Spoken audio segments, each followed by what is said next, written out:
January and February of 2022, there was a Freedom Convoy. A bunch of truckers started moving from BC to Ottawa and basically camped out in Ottawa until the government invoked emergency powers. So Trudeau justified that um, based on the amount of harm that the convoy was causing to the Ottawa citizens, I guess, completely unjustified. Um, Look, there was no. This is the thing. Like people bring in all sorts of arguments against the Freedom Convoy that don't make any sense. First of all, um, they complain about the amount of noise. Um, there wasn't that much honking for basically most of the time. And we have days and days of live streaming from multiple sources. It was basically just like a block party. Things are fairly quiet on the street. If you're actually in the buildings and the nearby, buildings, you can hardly hear them. And there were a lot of people on the streets that have actually said that they came to work in the area and go home every day, and they hardly notice anything, right? Um, Now, there are people that are saying that the noise was unbearable, but these are people that tend to be, I don't know. What's really strange is most of people that are saying stuff like that don't even work or live in the area, right? Again, we have hours and hours. Like you can go find footage. Viva Frey that was pretty much on the streets every day, recording like uh, for very long periods of time in all areas of the Freedom Convoy. There were other people as well, like Kevin Kay, a bunch of other people that had raw footage all day. It's overwhelming evidence that there was nothing, you know, there was no harassment, there was no violence, there was nothing like that going on. Bunch of people just kind of cheering each other, waving flags. There was no Nazi symbols or hate symbols. There was this one dude with like with a flag. I think it is a Confederate flag or something.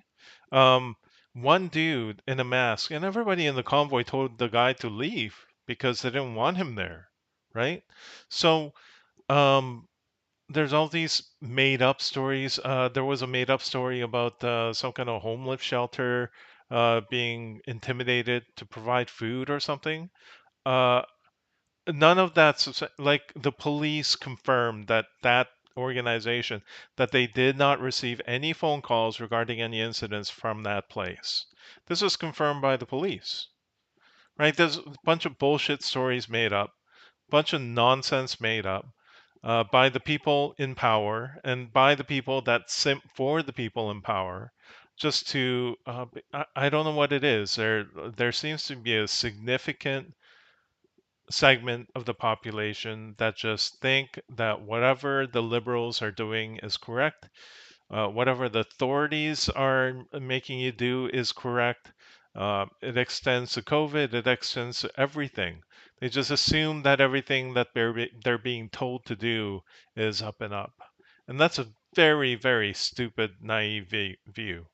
And they have complete trust of big pharma all of a sudden, Pfizer, Moderna, some of these scumbags companies that have had the biggest fines in history levied against them because they do awful, awful things. Like remember, like it wasn't that long ago that we had the opioid crisis, and it's still going on. The effects are still felt.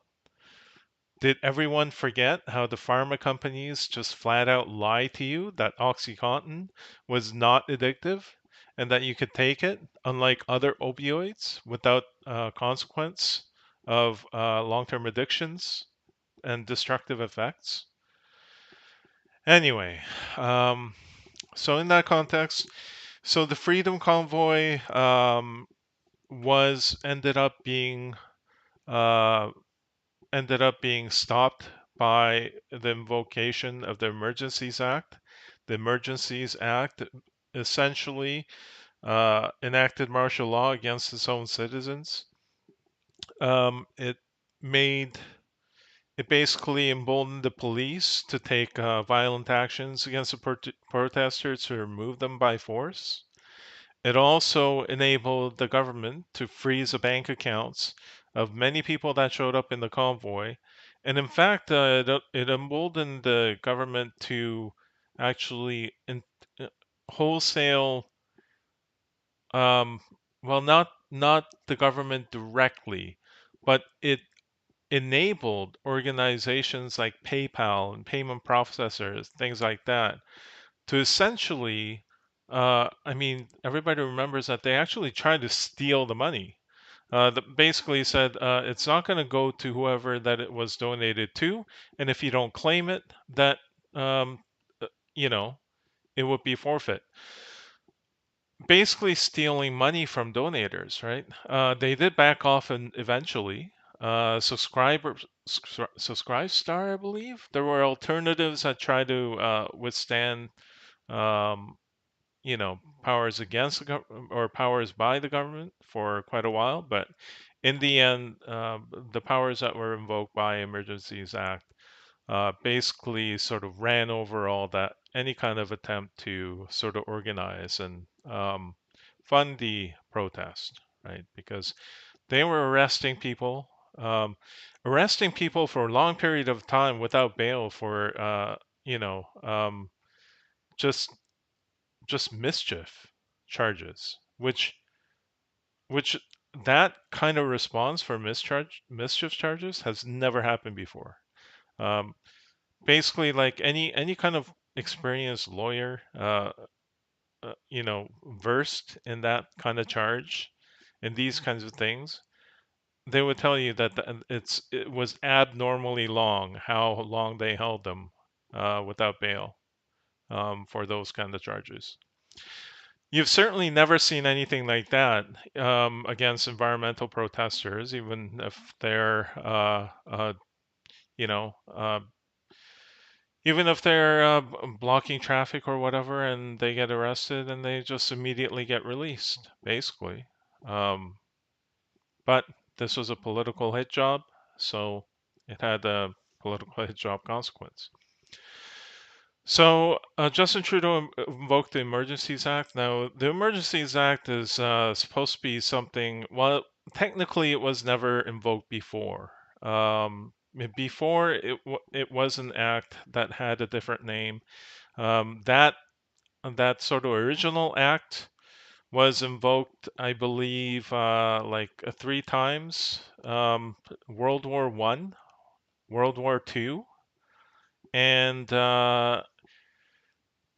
in response to sort of FLQ bombings that was happening at one point. And even that was criticized for being too strong of a response, right? Because it was meant to be for things like World War One and World War Two. It was meant for things, or it was meant for events that essentially threatened the sovereignty of Canada. It was not meant for localized police action. So, the heavy criticism against the use of I what's it called? The War Measures Act? I forget. Um, what it- I'll look up the name of it. I can't recall off the top of my head right now, but the precursor to the Emergencies Act, the use of that was so heavily criticized when it was used against the FLQ in response to the FLQ events that it was eventually basically scrapped, and that's why the Emergencies Act was reborn, with additional controls to ensure that it wouldn't be misused, right? So it explicitly states that it has to be something that threatens the sovereignty of Canada as a nation. Um, and I've heard this argument float around that the Freedom Convoy was somehow trying to overthrow the government. Can we just cut the shit here? Like, can we not be completely ridiculous? How do you think a bunch of people protesting in the streets, just a bunch of people just sort of protesting, singing, chanting, that kind of stuff, how do you think that is going to end a government? It wasn't to overthrow the government. the Freedom Convoy protest was in support of the government, not the government in the sense of Trudeau's government, but the government in the sense of the Constitution and rule of law. They felt that the response to COVID was violating those. So they were protesting the erosion of Canada's constitution, and by extension, Canada as a nation, as we understand it as a free country. All right, so I think anyone with a rational mind that actually looked at the rules, at the actual words of the Emergencies Act, and sort of had a level headed analysis of what's going on, and maybe taken a look at the facts of what was going on in the streets. Not this violent, angry event that the media try to portray, but essentially a multi-day street party. And there was not a blockade. They were not blockading people. People could still go to businesses and work and go to school, do whatever it is that they needed to do. Now, the news loves to claim that it shut down businesses. That the convoy itself didn't shut down businesses. Uh, the convoy made sure that a lane was open on the streets at all times, on all the streets that they were occupying. Now, any street that was completely shut off to traffic, that was by the police. The Freedom Convoy didn't do that. The police did that, right? So it somehow became this weird thing where residents were blaming the convoy for police's overaction. They didn't need to completely shut down streets. They could have kept a lane open like the Freedom Convoy was. At any rate, so the Emergencies Act was enacted. We've all seen footage of basically police running over protesters on horseback and things like that, just violently breaking up the protesters. There was one video footage when a guy was taken down and the police was repeatedly kneeing him on the side, things like that, right? And of course, um, there was a lot of criticism. And given the wording of the Emergencies Act, people were just having a hard time seeing how it could possibly be defended. The argument is that the police there already had sufficient power to deal with the situation, right? The protesters could have been removed, the protesters could have been dealt with, the situation could have been diffused with existing powers. You didn't need to basically enact martial law against your own citizens. And you didn't need to invoke powers that were reserved for catastrophic sovereignty threatening events like World War I and World War II. So there was a commission, of course. There was an hearing, I guess, from various people. It was completely ridiculous. There were completely artificial time limits set to those who were critical of Trudeau. They were limited to like hour and a half or whatever it was per party. When in fact the people that were defending it would either be given a lot more time, um, and in some instances they would actually use a time limit to evade questions, right? Like memorably, like Chrystia Freeland, in response to a question that was particularly pointed at her actions and her justifications. And basically, she evaded the question by, well, yeah, I would answer that question, but we're out of time. Anyway, so the ruling, there was the judgment dropped that I guess it said something to the effect of while reasonable people may disagree, that the commission believes that the that the invocation of the Emergency Act was justified. And today, let's take a look at some of the reactions by various people to the event. In this report. All right, so let's start with Trudeau. And maybe that's fortunate for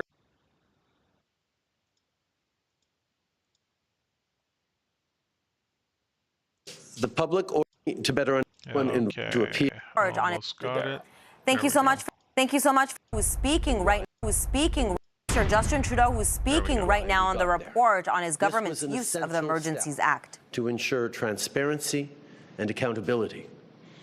During the inquiry, I welcomed the opportunity to appear and to answer the Commission's questions, as did all my colleagues. The work of the Commission and everyone involved was very important, not only to better understand what happened a year ago, but to have a roadmap going forward for any future government. Roadmap of the future government is that you can't invoke the Emergencies Act against your own citizens for something as little as a protest, a street protest. A street protest that lasts several days. So that's as little it takes. So, I mean, going forward, this can be used against the First Nations protests. It can be used against environmentalist protests, against anything. Workers' class protests, whatever it is. Canadians had significant less protest rights than they did before this judgment was drawn.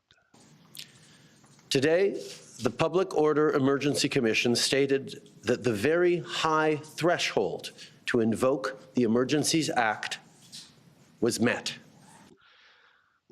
I would love to see the justification for that. The high threshold was basically something that threatens the sovereignty of Canada. How was a protest doing that? I would love to know. He found that what we experienced last year was a national emergency that threatened the security of Canadians. Our job as a government. No, that's not the threshold. That is not the threshold. Let's take a look at it. Emergencies Act. All right.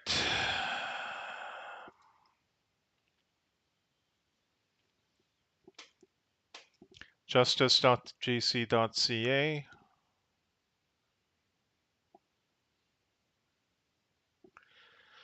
All right, so let's see what the definition of national emergencies is. For the purpose of this act, a national emergency is an urgent and critical situation of a temporary nature that A. seriously endangers the lives, health, and safety of Canadians and is of such proportions or nature as to exceed the capacity or authority of a province to deal with it, or B. seriously threatens the ability of the Government of Canada to preserve the sovereignty, security, and territorial integrity of Canada, and that cannot be effectively dealt with under any other law of Canada. So what Justin just did was quote one segment of one section, right? Basically, he quoted that part. Seriously endangers the lives, health, and safety of Canadians. Essentially, not word for word, but when you understand the meaning of the words, that is a portion that is being quoted here. What is being ignored is a proportion of the threat, which it's highly questionable how the protests threatened the lives, health, or safety of Canadians, right? Nobody died in the protests. Nobody was injured by the protest. Like the police admitted that there were no acts of violence.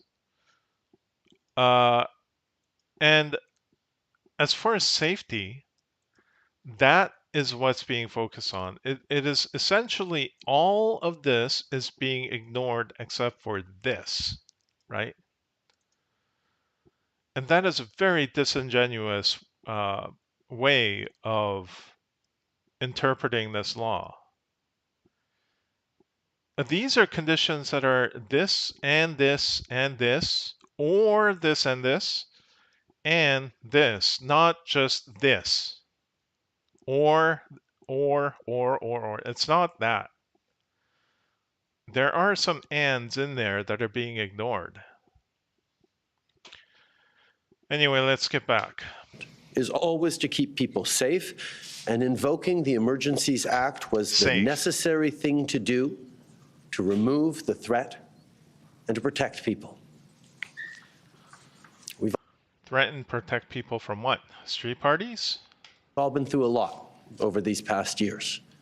Canadians have been stressed, faced real financial challenges, and lost loved ones. Many people came to Ottawa because they were hurting and wanted to be heard.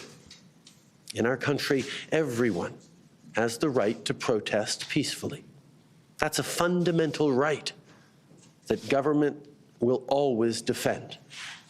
Here in Ottawa, people are used to political activity and protests on Parliament Hill. Well, they sure didn't defend this one. But as the Commissioner said, lawful protests descended into lawlessness, culminating in a national emergency.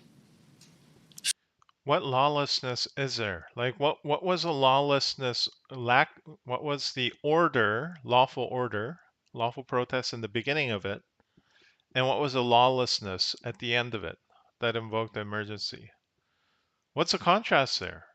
If anything, there was a more sort of chaos in the beginning while things were being set up, and there was extreme stability near the end when people were basically settled into place and were getting into routines, and residents were also comfortable getting into the routines of getting around and doing their thing, right?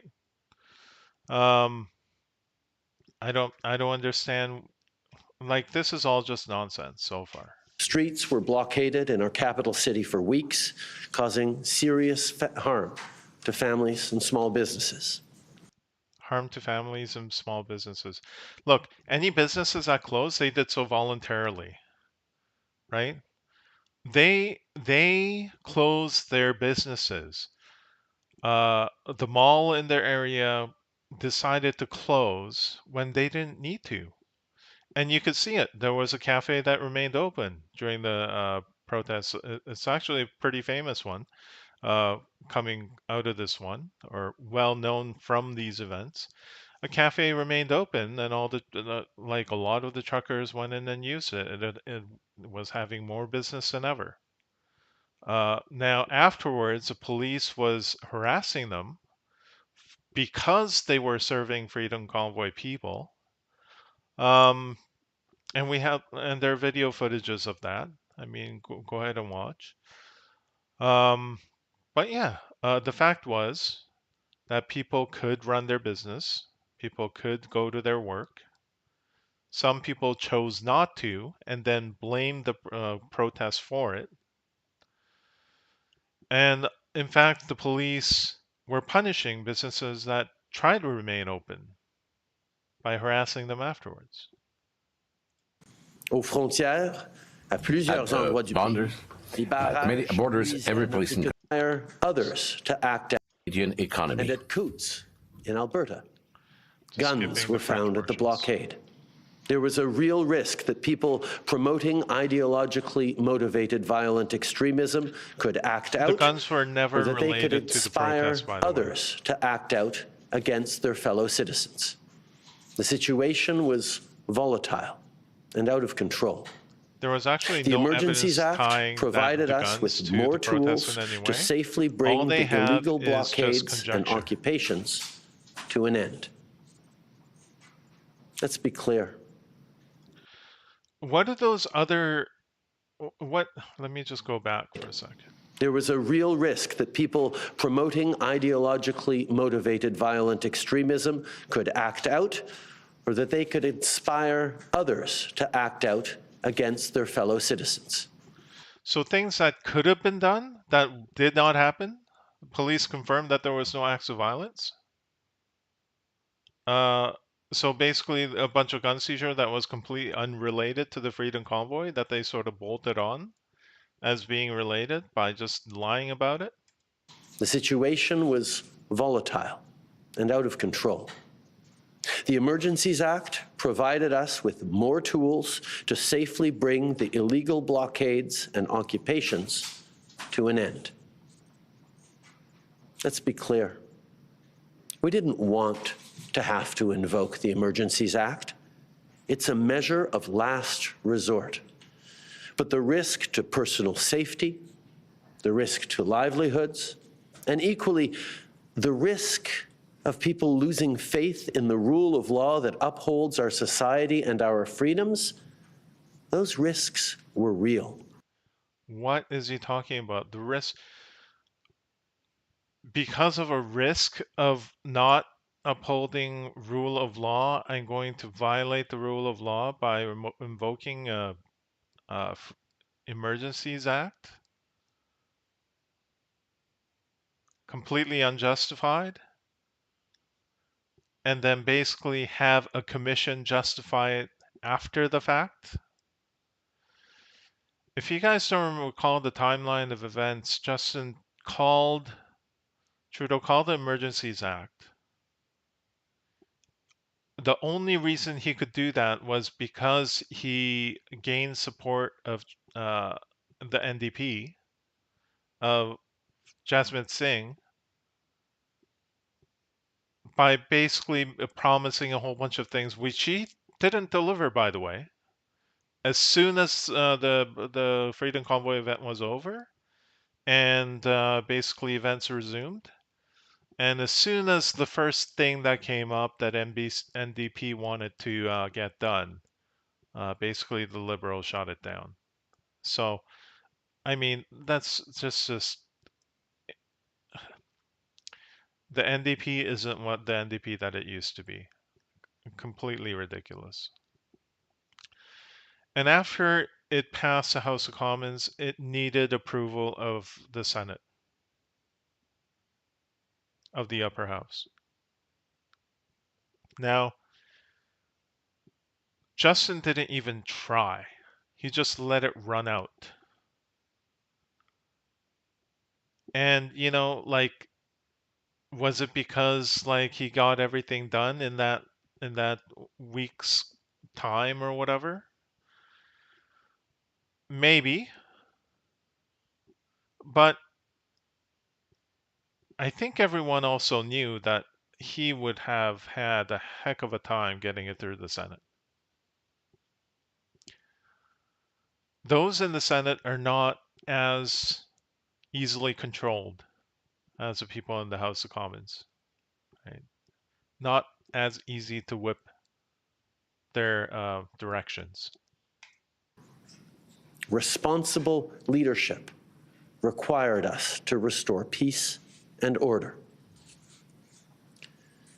Après avoir entendu des After douzaines de listening to témoins, dozens of après avoir witnesses, étudié les after documents studying nécessaires, the necessary la Commission documents, sur l'état the d'urgence a Commission indiqué on the state of que emergency l'année dernière, said that last year on faisait we effectivement were face à une facing urgence of an nationale. emergency, a national emergency, seuil and très the élevé threshold that à was very high pour to invoquer respect, la loi sur les to mesures invoke d'urgence the law on the act on I don't understand how it was a national emergency. Like, how would have the Freedom Convoy affected somebody in Vancouver or something, for example? Anywhere outside of that one area in Ottawa. And even in that one area of Ottawa, there was no confirmed violent acts. There's nobody actually hurt from the thing. Like, what kind of national threat are we talking about here, if we're not being completely ridiculous? measure of urgence was Ces mesures ne devraient jamais être reached. prises à la These légère. measures should never be taken lightly. From the start, our gouvernement government était confiant que has c'était une been confident there was a responsable responsible et on decision, and we qu'il y knew aurait une that there would be commission an d'enquête pour investigation assurer commission d'être to make sure transparent of aux Canadiens. transparency to Canadians. The report provides a comprehensive, objective account of what happened, and it also provides recommendations. Within the next year, our government will issue a comprehensive public response to the Commissioner's recommendations. On est tous d'accord qu'on n'aurait jamais We dû all en agree arriver là. we should Et on est tous never have d'accord gotten there. qu'il y a We're des all leçons agreeing importantes à that there's tirer some pour lessons tous to les gens get impliqués. for everybody who's involved. Because of the thoughtful work of the Commission, there are lessons for everyone involved. Law enforcement agencies, all orders of government, and elected officials. We will take seriously what the Commissioner concludes and what he proposes. Responsible leadership means that we are always striving to do the very best for Canadians, in words and in deeds. Il y a 2 jours, 2 days ago, c'était le jour du it drapeau was the canadien. day of the Canadian flag. 58 ans, 50 l'uniforme years a ago, été ici sur la the colline du Parlement. Flag pour la was première fois. raised on the Parliament Chaque Hill fois for the que je first vois time. le drapeau, Every time je vois I des see valeurs our comme flag, I see l'ouverture, values like la openness. compassion. All right. Is there Every anything day, else? I see a country that has overcome tremendous challenges. There's a reason why Canada is one of the most successful democracies in the world. It's because we work at it. It's not always easy. Actually, sometimes it can be pretty hard. But it's worth it. Here in Ottawa, this Parliament, the Senate, Do you have the anything Supreme other Court, than just these are not only old buildings, they're the institutions that protect our rights and freedoms. This is something we must all continue to care for and defend. what does this have to do with Not just the Freedom governments, Convoy? not just elected leaders, but all Canadians. Our democracy is the responsibility of all of us together. A healthy democracy is always going to make us stronger, especially in this moment of change and global uncertainty. A healthy So let's be democracy there for requires when- the ability to protest without having an Emergencies Act enacted upon it, especially when it's done peacefully and with no violence, nobody hurt. All it was a political protest. Another. Let's listen to and respect each other, even if we don't always agree. And let's continue to build a better future for all Canadians. Merci beaucoup. Thank you very much. Thank you, Prime Minister. Merci, Premier ministre. We have 25 minutes for questions from media. Nous avons 25 minutes pour les questions des médias. On va We commencer have avec 25 minutes for News. questions. All right, let's see if we have any media that actually put forth any useful questions. I'm not expecting any useful questions from CBC, Global, or CTV. Possibly from National Post, probably from Rebel Media if they're allowed to be present, but they probably were locked out. We'll see. Gallagher, à vous la parole. Prime Minister Kevin Gallagher, CTV National News. So in his report, Judge Rouleau said that all levels of government failed to put political partisanship aside to really cooperate on the emergency or crisis at hand. Prime Minister, what responsibility do you take for that failure? Obviously, the Commissioner did excellent work looking at all the different factors that brought us to a place of emergency. Dude, answer the question. What part did you have in the breakdown of communication that was experienced? Is there anything that you take responsibility for? Place where Canada had no choice but to use a rarely never used provision that was created 30 years ago. By the way, that was a pretty softball way of putting it, but I guess the way I would have put the question is, part of the reason why the Freedom Convoy lasted so long was because some would argue that the Prime Minister and the Prime Minister's office failed to communicate with the Freedom Convoy people and address their concerns. What would you say to that? And would you do it differently the next time there's a protest? Maybe from a First Nations protest or an environmental protest or whatever, a BLM protest, whatever there might be. would you actually communicate with the protesters, or would you refuse to communicate and then just denigrate them as being, in this case, a bunch of white supremacists or whatever they were spouting off?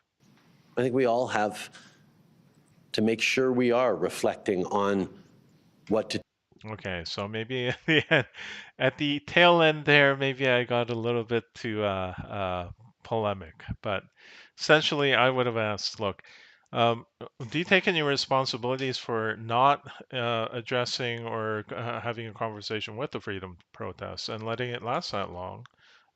Just because maybe they felt they were not being heard. take away from that. I certainly know that we do better when we all work together. Through the pandemic, different orders of government worked together extremely well to keep Canadians safe. That helped Canadians. We're working together right now on healthcare. That's good for Canadians. His answer right now is basically things are better if we work together. Look, that doesn't answer the question, dude. The question was, is there anything that you take responsibility for the lack of communication or for poor communication that were had among the parties? During the Emergencies Act, there were certainly things we all could have done more to work together, and we will absolutely be reflecting on those. For my follow-up on the freezing of financial assets, and this is maybe something that also your finance minister can answer as well. In the report, there was, though the freezing of financial assets was described as appropriate and effective, there were concerns, failures, he said, not having a delisting mechanism, for example, for those who have left the protest. That was a failure. Also, joint accounts where maybe one spouse was not involved or connected to the demonstration. So, does the government owe those people who were wrapped up and had their financial assets frozen but were not involved with the protest? So this is another softball question, and this is another question which I would categorize as sort of,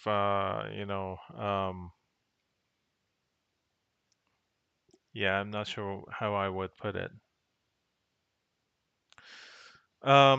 Basically, just taking for granted that it was okay, and then just asking about the details of it. No, it's not appropriate to freeze somebody's financial assets in response to a protest. How does that even make sense? Right? An apology or compensation. Those were very important considerations that we were pleased that the government, that the commission highlighted, but I can tell you they were part of our deliberations as well. And that's a hilarious slip, by the way. Basically, he sees the commission as a part of the government. As you say, the commissioner determined that those measures were appropriate and useful in this context.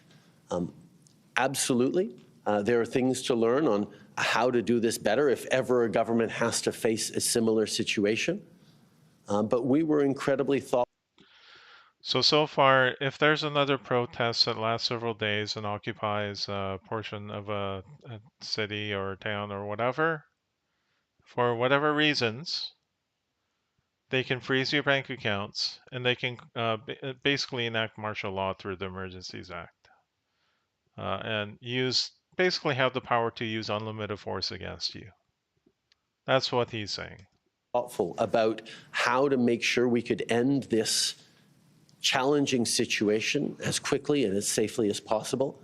And that's where the commissioner coming out and saying that this was appropriate and effective is a good thing, not just for the government, but for Canadians' confidence that our institutions are able to handle difficult situations. I'm happy to turn to the Deputy Prime Minister. Oh, and I get a stool too. Yeah, so look, when it comes to the financial measures, I think the most important thing to start with is, as the Prime Minister just said, Justice Rouleau's conclusion, which was, and I'm going to read it, It was a powerful tool to discourage participation and to incentivize protesters to leave.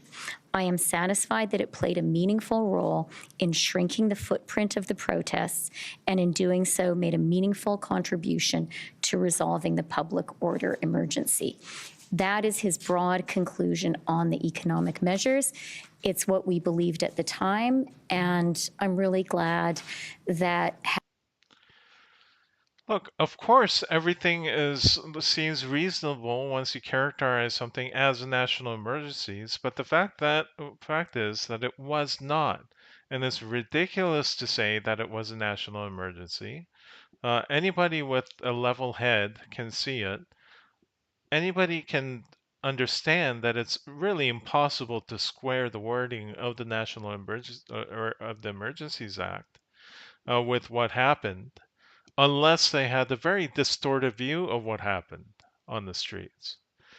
If people did not follow the live streams, if they only got the news from the main news channels that were under the thumb of the government, who were all reporting that this is a very disruptive event, there were blockades, and they were basically sort of making it seem like the protesters were completely blocking off entire neighborhoods and streets, when in fact it was a police. But they would use wording to make it seem like they would say stuff like there would be like these yeah, the Freedom Convoy protests have resulted in streets being completely blocked, things like that, right? Result in, when the action was actually by the police an overreaction against the protesters to completely shut entire sections down when they didn't need to, because they were trying to characterize it as some kind of a violent government overthrowing uprising or something, which is completely ridiculous. And it's ridiculous as soon as you see the live coverages, because there are people just kind of wandering around waving flags and just with some music on and chatting amongst each other, maybe chanting once in a while. Very few honking, right? Um, it's just ridiculous. People, if you don't take a look at the data, if you don't look at the evidence, then what right do you have to make a judgment on the situation? And it's basically a government that extended its power, that abused its power, and the people that blindly support them without taking a look at the evidence. Because look, if you have evidence that there was widespread violence of any kind, despite the police confirming that there was none, if you have any evidence like that, show me.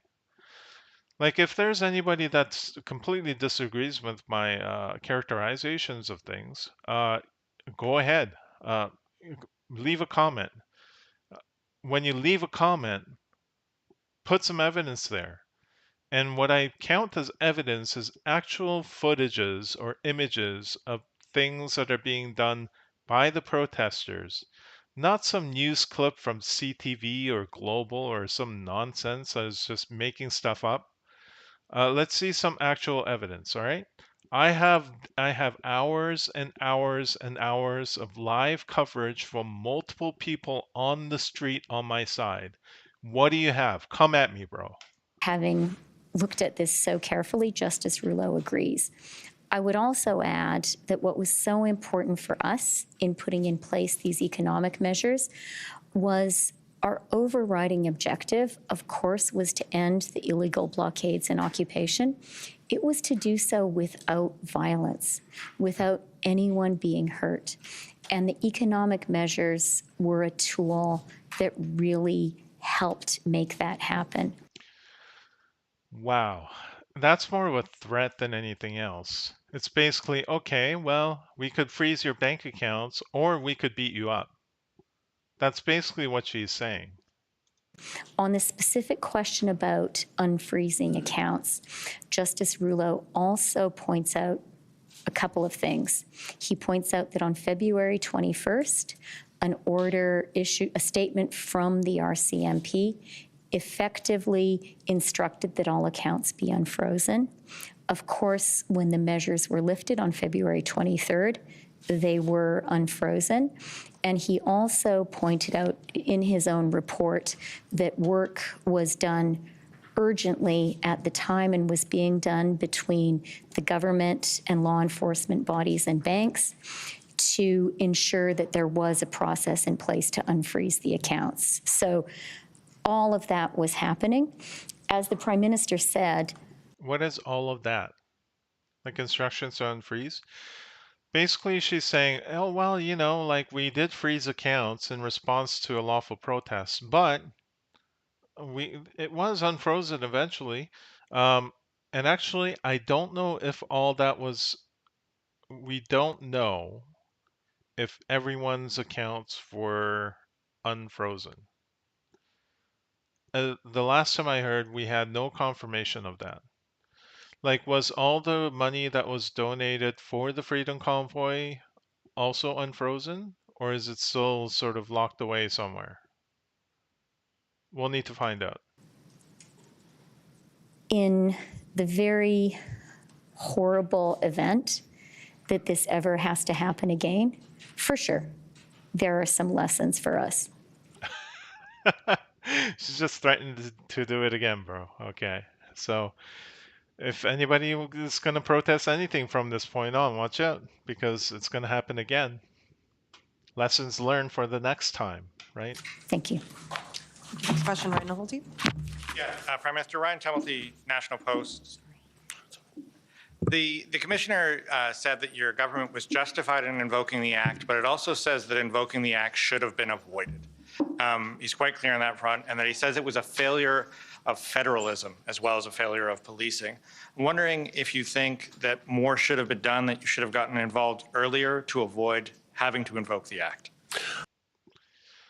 Well, yeah, so the Emergencies Act is supposed to be invoked if the provincial powers are insufficient to take care of the situation. And in this case, Trudeau didn't give any, you know, he didn't give any time for the province to resolve the situation on its own, right? And maybe the province had a lot to deal with that, like in the sense that the province maybe didn't want to deal with it and basically pass a buck, and basically said that that they weren't able to, you know, but really.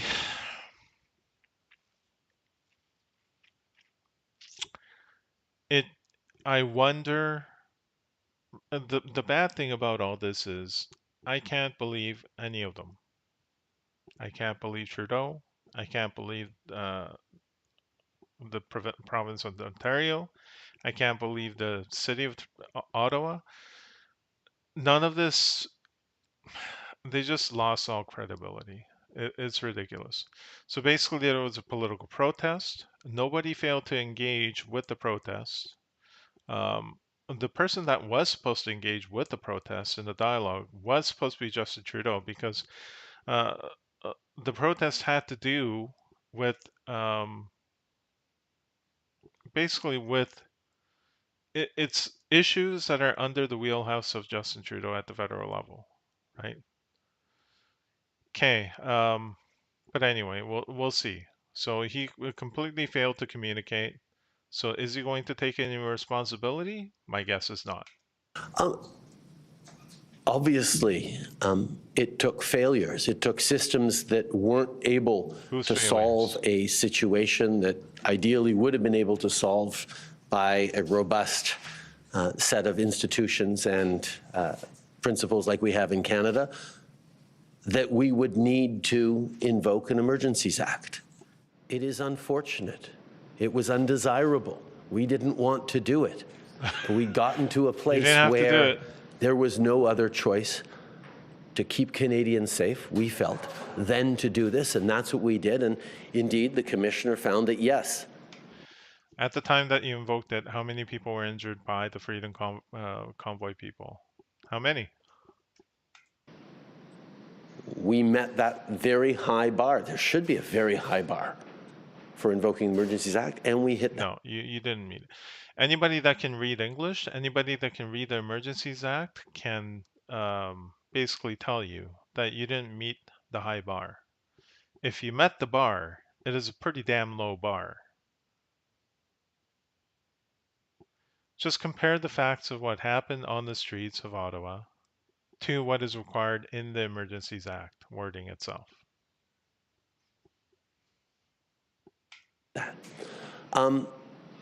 In looking at all the lessons to be learned so that we don't have to hit that high bar again, so that we can deal with situations of emergency, there are many lessons. And no, you hit a low bar.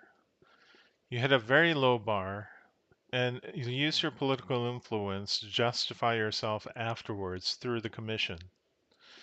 And basically, unchecked, you're going to do this again to the next protest. Maybe it won't be a Freedom Convoy protest. Maybe it'll be an Aboriginal sovereignty protest. Who knows? But 100% guaranteed, you are going to deploy it again, or will be considering deploying it again. And whether you deploy it or not is going to be completely dependent on whether it's politically expedient for you or not. And it's not going to depend on whether it's actually justified or not. Because if you read the words, if you compare the facts, it was not justified.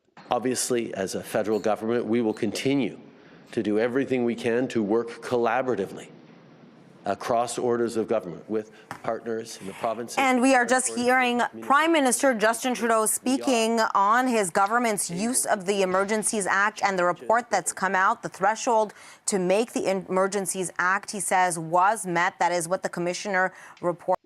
Okay, what about the rest of the questions? Nonsense. Okay, so let's take a look at NDP's reaction to this thing. So it's curious that we have another MP answering the question or giving a response instead of Jasmeet Singh. Jasmeet Singh has always been very supportive of the use of Emergency Act. He's been very anti-Freedom Convoy, very, very pro-Big Pharma and the whole thing. Basically, from how I understand it, he seems to have completely sold out his party to the interests of union leaders and a small segment of the union members, maybe. But for most of the workers, I don't think he has really done any justice at all. All he's been doing was being sort of like a errand boy, sorry, to Justin Trudeau, and that's all he's been doing. It's quite a bit of a fall of the NDP party since the days of Jack Layton. And has better oversight and governance with policing. Let me rewind that. I was in the middle of it. It was about a year ago that Ottawa was occupied here by the Convoy. And before I get into my remarks, I just want to begin by situating what the impacts were on the community. People. By the way, a significant portion of the Sikh community was actually critical of Jasmeet Singh in basically following the Liberals' lockstep. Also NDP members and the NDP as well, but particularly the Sikh community, because the whole thing got basically used as a political football in the farmers' protest back in India, and a lot of people saw a lot of things wrong with that, things being used that way. People were afraid to leave their homes. People were harassed. Businesses were shut down. Workers were unable to work. Businesses were shut down by themselves or by their basically the property owners, basically like businesses in the mall, the big mall there was basically shut down by the mall itself, right? Nothing would have happened to them. I haven't seen any freedom protesters, people, or like freedom convoy protesters, breaking any windows or looting any businesses. Wasn't anything like that, right? Unlike other protests that we've seen recently. But for whatever reason they decided to shut down. Maybe because of the fear that was mongered by the media and the government. But in either way, in either case, it's well, you decide to close your business. Like we can't. Like, what are we supposed to do, man? And the government was forced to make a decision to declare the invocation of the act. Forced how? Like we are using the word force very loosely here. Nobody's forced to do anything. And over the last 12 months, we have been working both in the House and the Joint Committee alongside the Rouleau Commission to begin to unpack exactly what happened and whether or not those measures met the threshold. And I think what we found in the Commission's report, and I want to thank Justice Rouleau and their Commission, this is a comprehensive report. This is a detailed account. This was a tremendous amount of resources put to get, in a year's time, a definitive opinion on whether or not the threshold was met. And in the report, it is clear that Justice Rouleau believes that at the highest standards, the thresholds for the invocation of the act were met. And in reading it this morning, I think one of our key takeaways is that this report should serve as a warning to Canadians about what happens when there is a failure at all levels of government, in policing, and in societal cohesion. And as New Democrats at the time, when we were faced with a decision on whether or not to support this government, we were doing so based on the By the way, I only mentioned this because the merits of the argument that was put forward by Justice Rouleau was completely garbage. So I prefer to look at the basically justifications themselves, the argument. I prefer to look at the argument and then evaluate it on that case. And I've done that, and the argument is garbage. Now, once that is done, once you evaluate the merits of the argument and it's garbage, then you start looking for reasons why, right? And then I don't know why, but one of the possible reasons is just how deep Justice Rouleau is embedded in the Liberal Party of Canada. So basically, um, uh, in the 1980s, there was John Turner had a campaign for leadership. I think Justice Rouleau was in the running for leadership himself at one point, but basically ended up supporting John Turner's bid for the Liberal Party of Canada after Pierre Trudeau stepped down in his retirement. So he was sort of Turner's right-hand man. So he helped Turner pick a cabinet to a cabinet for the government of Canada following Pierre Trudeau's. Then he was appointed as a justice of Ontario's Superior Court of Justice to the Court of Appeals in Ontario in 2005. I don't know, man. That's pretty deep political ties. So if you're looking for a reason why the decision was so garbage, that's pretty much why. So basically, it's you know. It's one arm of the Liberal Party doing what it wants, and another arm of the Liberal Party basically just patting it on its back. Um, it's nonsensical. facts and the observations that we had, like many Canadians across the country, which I think you'll find were corroborated extensively throughout this Commission's report.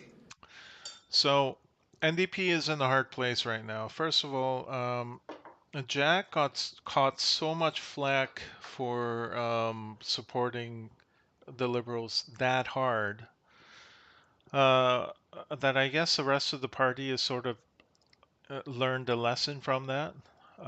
Not to simp for the Liberal Party that hard. And so basically, they're trying to run a tight walk, or try to walk a tightrope. Um, they don't. They still want to confirm that they made the right decision in supporting Justin Trudeau, uh, for getting enough votes for the Emergencies Act. On the other hand, they will probably try to find whatever room they can find to nitpick at it, right? So that's what we'll see. Basically, they'll just confirm that, yeah, it was completely justified to use the Emergencies Act against this complete catastrophic chaos caused by the Freedom Convoy.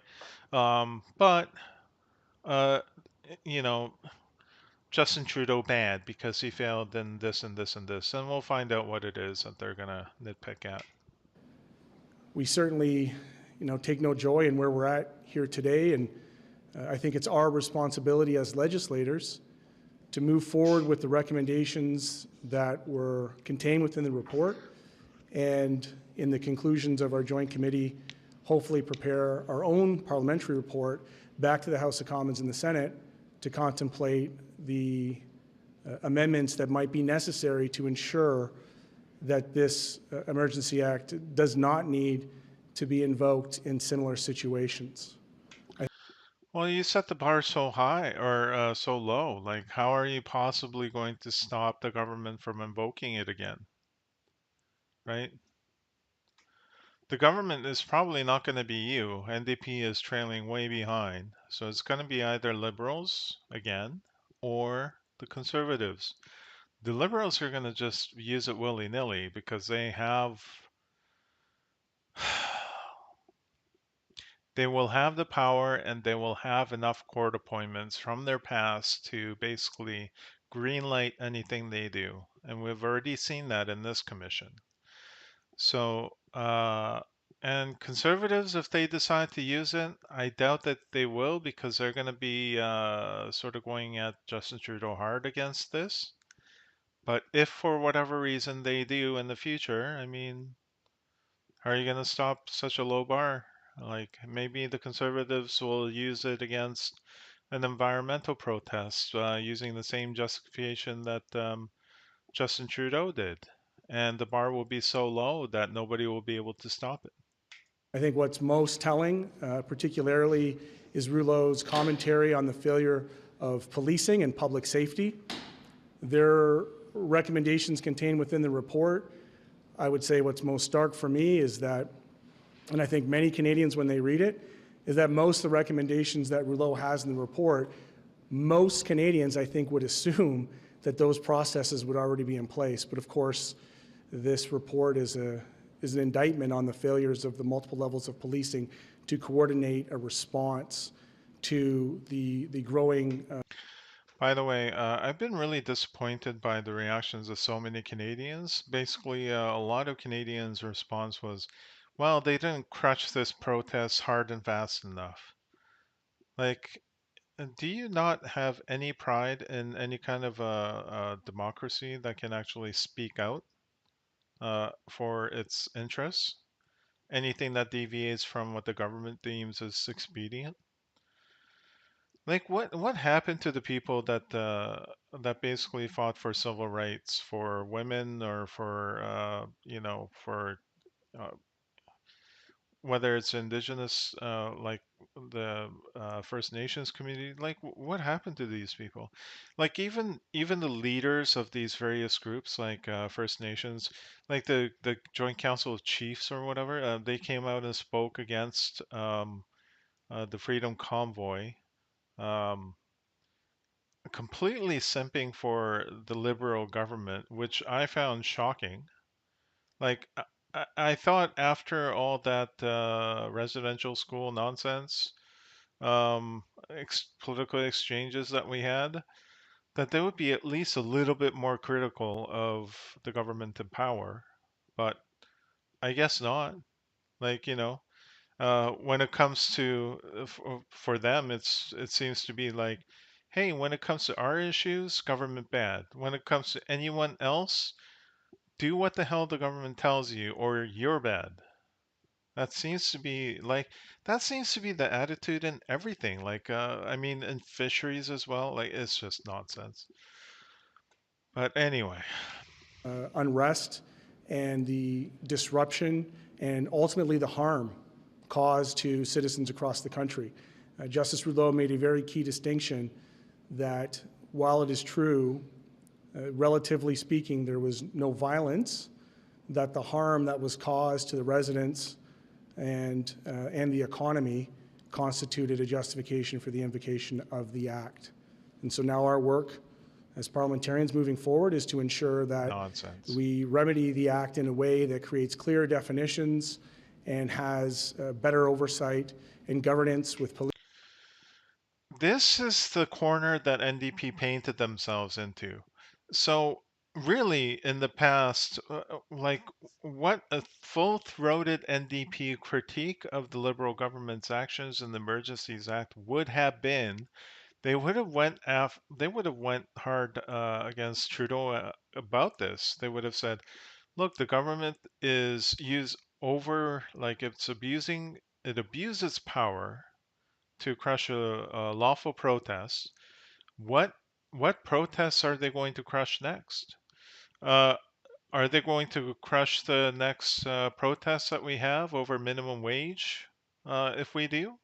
Or what about next protest we might have for workers' pensions or something? Like, what else? Or what if we have concerns about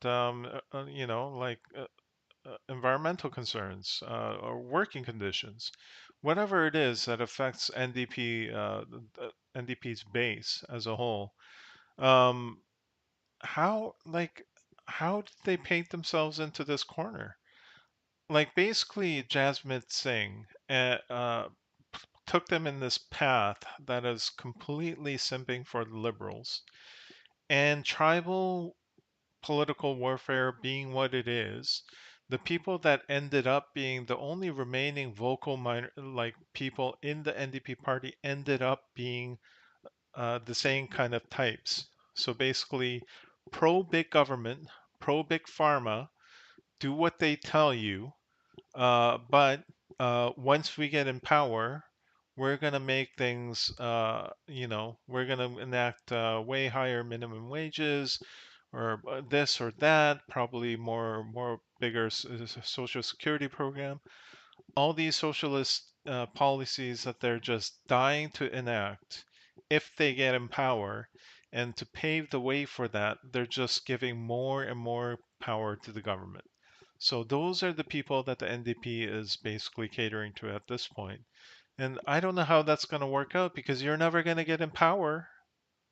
Like it's not going to happen for a long, long time unless things change significantly. You don't have enough of a power base. Whatever thing that you're going for, the Green Party's already tried it, and look how they ended up. It's just two factions of the communists basically fighting each other over nonsense. That's what you're going to devolve into. That's when you get away from being the party for the workers into being the party for the underprivileged or whatever that the Green Party is going for. That's where you're going to end up.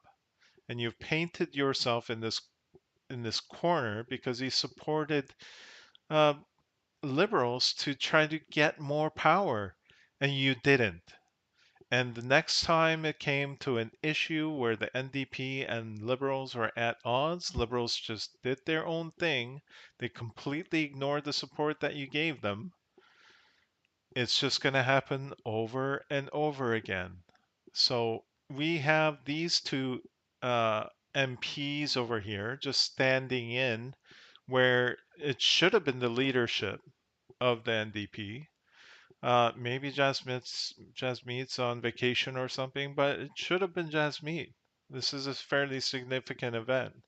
This is probably one of the biggest things that happened to shift the power of the government um, towards tyranny in recent history.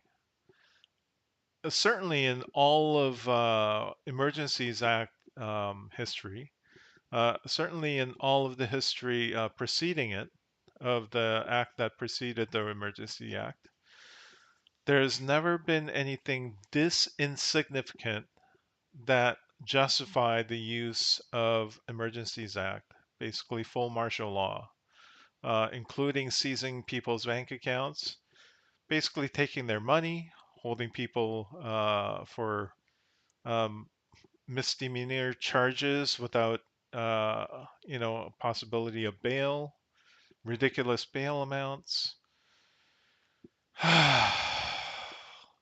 I can't believe the way this country is going, bro. And you guys are all just cheering for it to happen.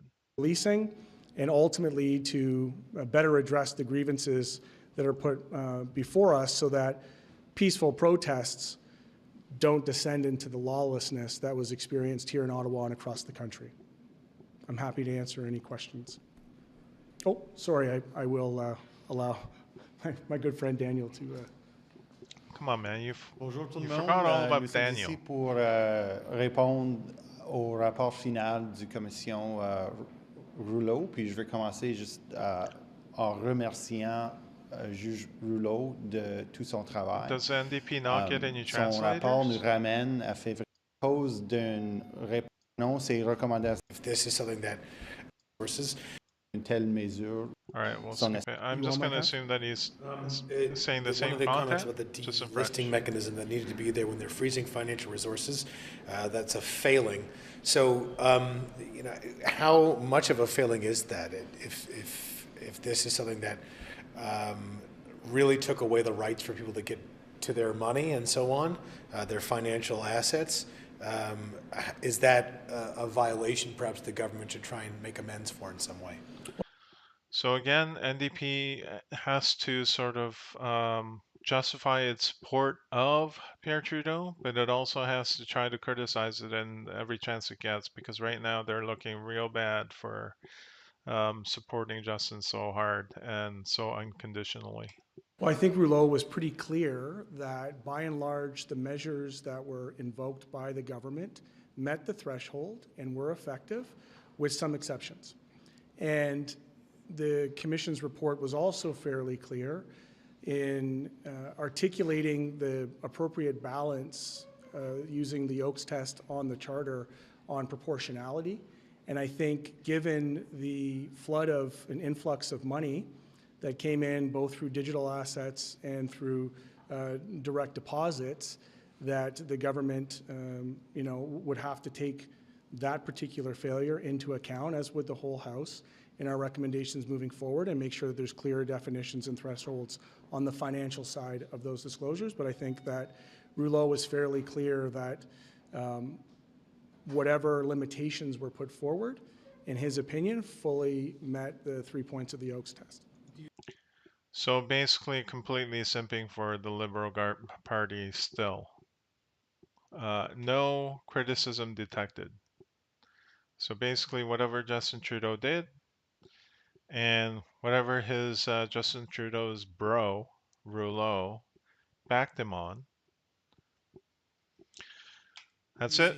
Where the breakdown occurred when he talked about, political levels of government across all levels not being able to properly coordinate, putting aside, partisan differences to respond to the protest here. Yeah, I mean, certainly there's a large body of evidence within the Commission's report that is an indictment on the failure of public safety. And that would include policing, and that would include all levels of government.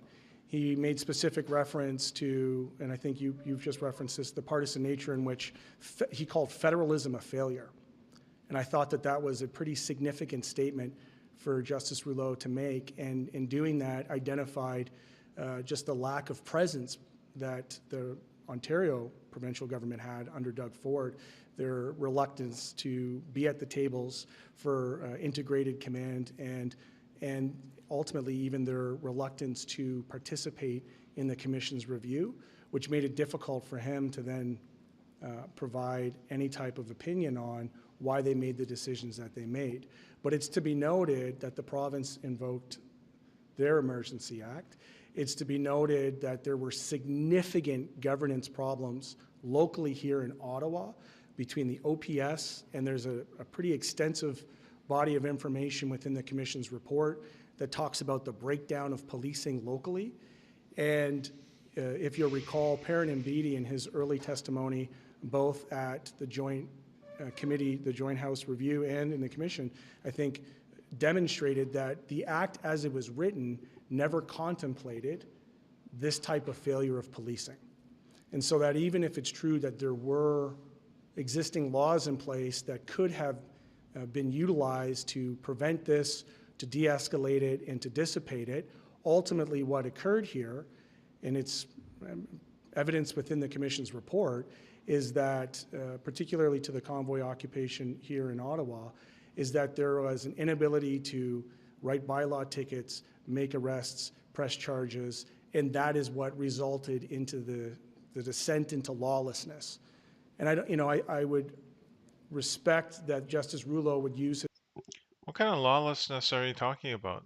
By all measures, from what I understand, while the freedom protest was going on, that area of the city had the lowest crime rate that you've ever seen. So I don't know what you're talking about. I guess unless you see peaceful protests as lawlessness in itself, which is very alarming, which is very troubling. His words. And also, like, it's been always odd to me to hear about the NDP complain about failure of policing powers. And also, I don't know how you can justify the use of the Emergencies Act when there are enough sufficient provincial powers to deal with the situation. Just the fact that, like, but that's not what they based it on, right? Even Matthew here is recognizing that the province had sufficient provincial policing powers to deal with the situation, or at least at the local level as well, with the whether it is OPS or at the city level, whether we're at the bylaw level or whatever.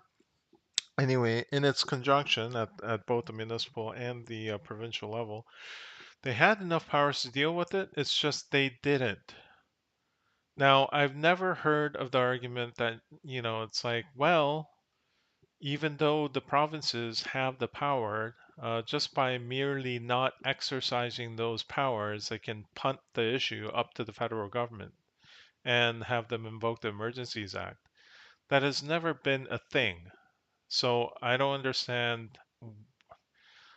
Again, like, I think he's making the same mistake that Jasmeet has been making.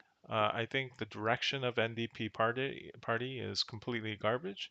They're basically just following lockstep with whatever liberals are doing. Very carefully, but this notion of lawlessness appears in the Commission's report multiple times, and I think is indicative of what everybody experienced right here in Ottawa. Where do we go forward from here in reforming or changing the police service? What do you think the next steps need to be? Well, there are various recommendations within the Commission's report that speak to some of the chain of command. By the way, any kind of reform that they're talking about would be sort of like rule me harder, daddy kind of situation. Basically, they just want to bolster the policing powers as high as they go, and it's not going to be good. The police has never been on the side of the people. They've always been about enforcement, and the enforcement by rules created by those in power. Basically, just following in the steps of the elites, and this is what's frustrating. A lot of the left have seemed to forget this. There used to be a time, like back in the day, I used to listen to Rage Against the Machine, and I used to be completely into the whole, like, I remember the Battle of Los Angeles, and later on, I remember like the echoes of that, like the Occupy movement. There's always been a segment of the left that has distrusted the government, distrusted the police, distrusted the corporate powers, including Big Pharma, that was shoving vaccines down our throats, so to speak. There has been a distrust of those in power, and sort of the workers of the country have been in line with that traditionally. That has been the old NDP. They've always seen sort of they've mistrusted. Just think of like the classical union member distrusting the corporate management, right? They've always distrusted those in power and those who funded those in power. But this is not the NDP today. Today's NDP, they completely trust big government. They completely trust international forces in the government. Uh, the kinds of considerations that would send money to Ukraine and other foreign countries, $8.5 billion in 2021, something like that, for a small country like Canada, completely ridiculous. And they've been completely simping for big pharma, whether it's Pfizer, Moderna, or whoever else. Just think of the ridiculousness of a blanket immunity for their vaccine products that they're purchasing and mass distributing on a mandatory scale as much as possible, basically making your job depend on it, your ability to socialize depend on it, completely taking the country hostage to sell you the vaccines using tax money from the corrupt big pharma companies and giving complete blanket immunity for it without requiring any factual data about its testing or safety or efficacy other than the nonsense, um, the so-called studies that the big pharma has done with minimal justification, right? And they were saying ridiculous things like, well, we can provide the test data to you, but it's going to take 75 years. These corrupt big pharma companies have completely simped out and sold out to them. I don't understand it. This is not what the NDP is supposed to be about. This is not what the Greens were supposed to be about. Greens have done the same thing, by the way. And it's like, what's left? Is there anybody fighting for like against the big corporates anymore? Is like the People's Party of Canada the only one left? Is that it? And failures and the governance failures at all levels of government, including local policing, provincial policing, and the RCMP. As New Democrats, I think we've called for a broader Royal Commission on policing because we don't look at public safety as just being about police. We look at it as being integral to what the experience of the community is. I'll reference that a turning point that was cited was the Battle of Billings Bridge. The fact that residents had to take to the streets to try to find a remedy in their own communities, I think further speaks to the failure of all levels of government and was referenced there. And I think moving forward, it's going to be incumbent on us, to maybe perhaps go beyond the scope of Rouleau's recommendations, beyond the structural and systemic breakdowns in policing, and have a broader conversation around the state of policing under a royal commission, which hasn't happened since 1962. Yeah, do you think there needs to be a better national framework for when provinces adopt their own provincial police services? Because we're seeing other provinces wanting to do something similar as Ontario. Does this kind of heed warning to other provinces? Well, this commission report is absolutely a warning on multiple different levels, and I had addressed how it was a warning to civil society in terms of the notion of the breakdown of cohesion and the way in which misinformation and disinformation fueled this. As it relates to policing, the Rouleau Commission's report details at extent the ways in which that chain of command broke down. And while it identified individual actors within the breakdown of the chain of command, I think it's important to note that this was a comprehensive breakdown of the chain of command in policing and its inability to integrate proper. By the way, for some context, Battle of Billings Bridge thing, it's basically a counter protest. So a bunch of residents turned out to a corner of Bank Street and Riverside Drive. They blocked about like 30, 40 vehicles or something that were headed to downtown. By the way, they were not letting them through. This is completely different from anything that the Freedom Convoy has done. So basically, a bunch of protesters took about the 30 to 40 vehicles hostage, basically wouldn't let them leave until they were stripped of the various items that they didn't approve of, including cans of fuel, um, any kind of flag or any kind of markings that were Freedom Convoy related. So they would only let them leave after stripping these things from. So this is essentially just a hostage taking, which the Freedom Convoy has never done. They've never just completely, took control over a group of people or vehicles and not let them leave until they meet certain conditions. It's completely ridiculous. Proper intelligence, which was open source. For the first time, we heard in testimony. And by the way, did any of the did any of the people that participated in this Battle of Billings Bridge, did they ever get their financial assets frozen for their hostage-taking actions? No, because they serve the purposes of the government, and by extension, they serve the purposes of the NDP, who they're simping for. So. That this was people who were absolutely telegraphing what their moves were. We understood that locally there was information that went to the hotels that they did not plan to leave, and yet the local police didn't heed those warnings. And so all of these different factors, I think, need to be addressed in a nationwide Royal Commission on Policing that would look at the integration of all three levels of services, including our intelligence agencies federally. Can I just ask you again about the political, discord? These different levels of government unwilling to really work together at this problem. Look, I get it. The only person agreeing with your views is yourself, but you can stop nodding now. Not able to put partisanship aside. Yeah. We're dealing at a time where there's potentially, this war in Ukraine. There's spy balloons floating over top. Like, how concerned should Canadians be that their elected leaders failed to put aside their partisan differences for something that amounted to a national emergency? Well, I think that's well documented, and the other thing that was documented within Okay, who was a question asker? the report was the media.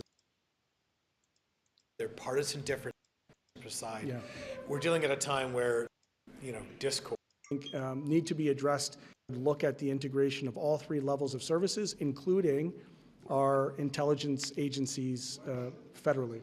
Can I just ask you again about the political, discord? Yeah, I'm not sure. These different. How concerned should Canadians be that their elected leaders failed to put aside their partisan differences for something that amounted to a national emergency? Well, that is an embarrassing journalist. How does any journalist seriously come up here and say that, how come basically the question was, how come the parties didn't all come together to stop this national emergency? Just completely swallowing the narrative of the Liberals, hook, line, and sinker. No pushback, no fight at all. Since when did journalists be like this? Like, where's our self-respect? I think that's well documented, and the other thing that was documented within the report was the media's role as well in exacerbating some of those divisions and the ways in which these stories have been reported. There's extensive information and evidence within the Commission's report around the use of social media and disinformation, and I would agree.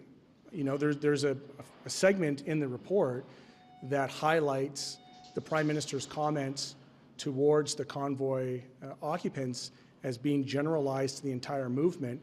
And I want to make it clear that we acknowledge that the movement, the occupation started off as a lawful protest and descended into lawlessness, and that there were people who came here to express their democratically held rights to protest. I believe that to be true. We believe that to be true. I think what we need to do as elected officials is look at ways in which we communicate in these instances of a national emergency and do better. That is identified within the report. And, as New Democrats, we're willing to do that, and we're willing to embark on working with all parties to ensure that the amendments create better definitions, clearer thresholds, and better integrated chains of command, so that we ultimately, the goal, I hope, for all parties, is that we never end up back in this situation again. You never want this situation again? As in, you never want a peaceful protest again? Is that your stance? What you read.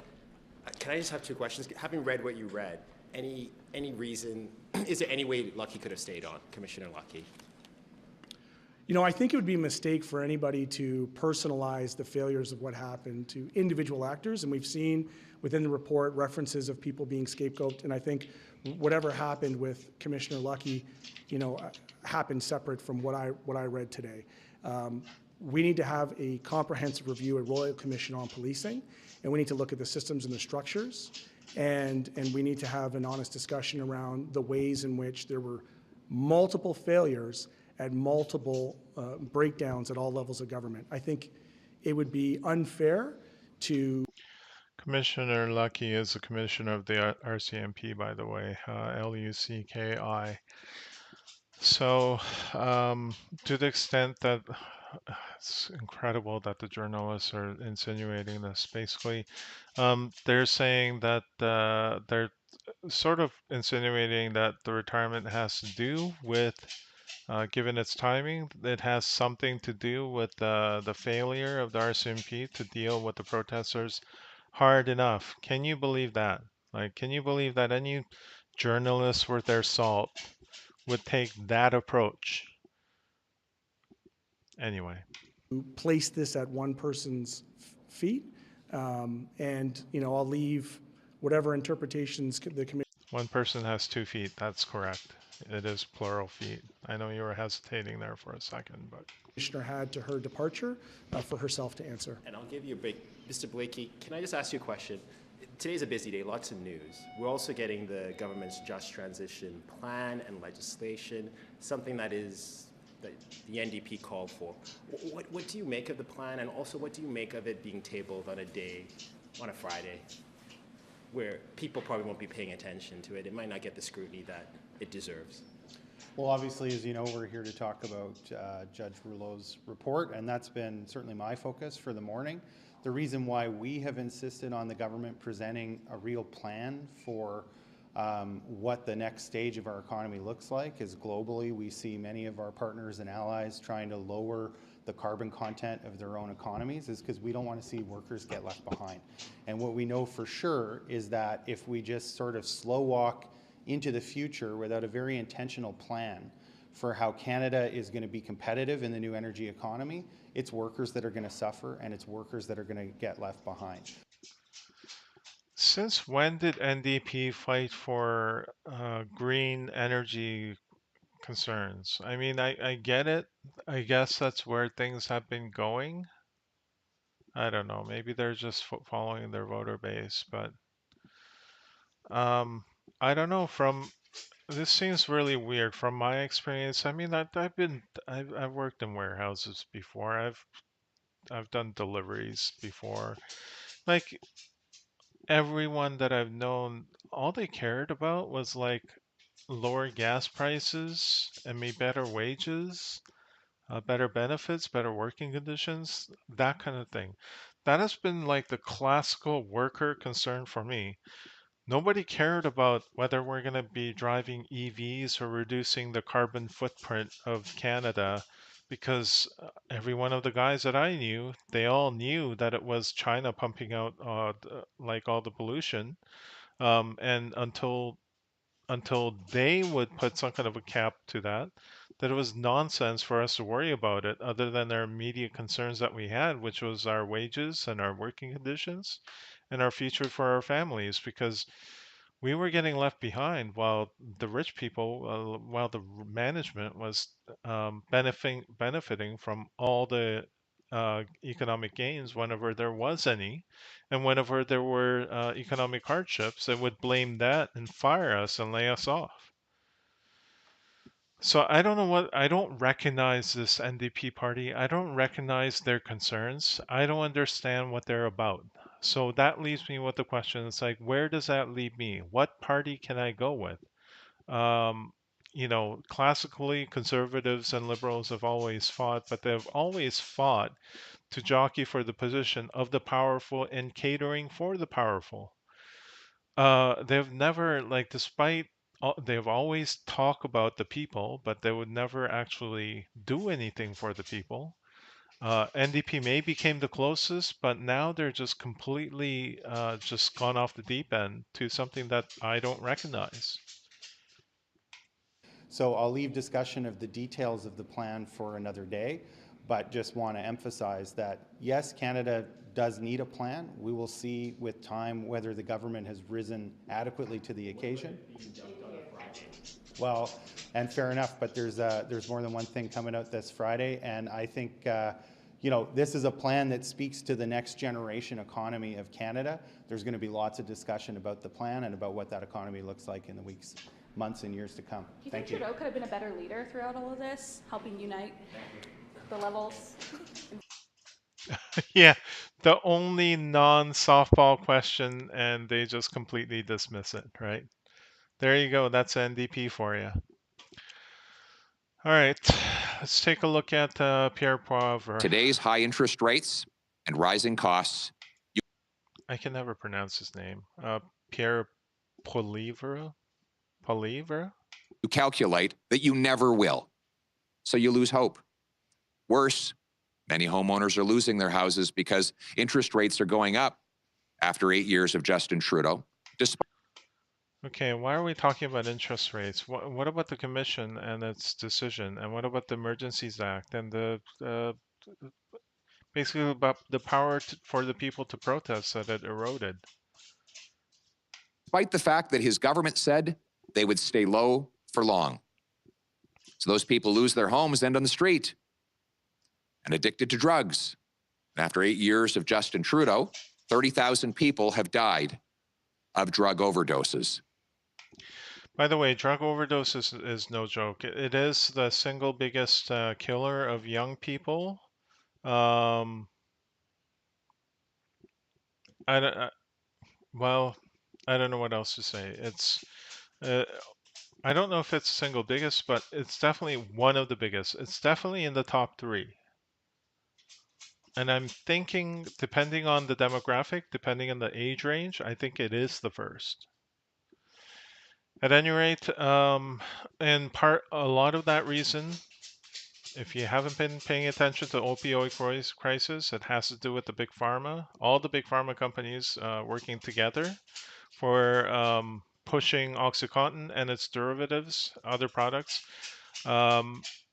as being safe and effective long-term use of pain management, while completely lying to everyone, including doctors and individual people, lying to everyone about its addictive nature and its destructive effects. And it's caused an entire generation of young people that have become dependent on the pills, and a lot of them dying from it. If they're not dead from it, they're completely destroyed by it, because once you get hooked, that's all you think of. You will lie and steal from your own family and friends to support your habit, and it's been completely destructive. That's big pharma for you. That's what they've been pushing to us for their own profits. Crime rages as more and more violent acts go unpunished, with a 32% increase in violent crime after 8 years of Justin Trudeau. Meanwhile, 1 in 4 Canadians.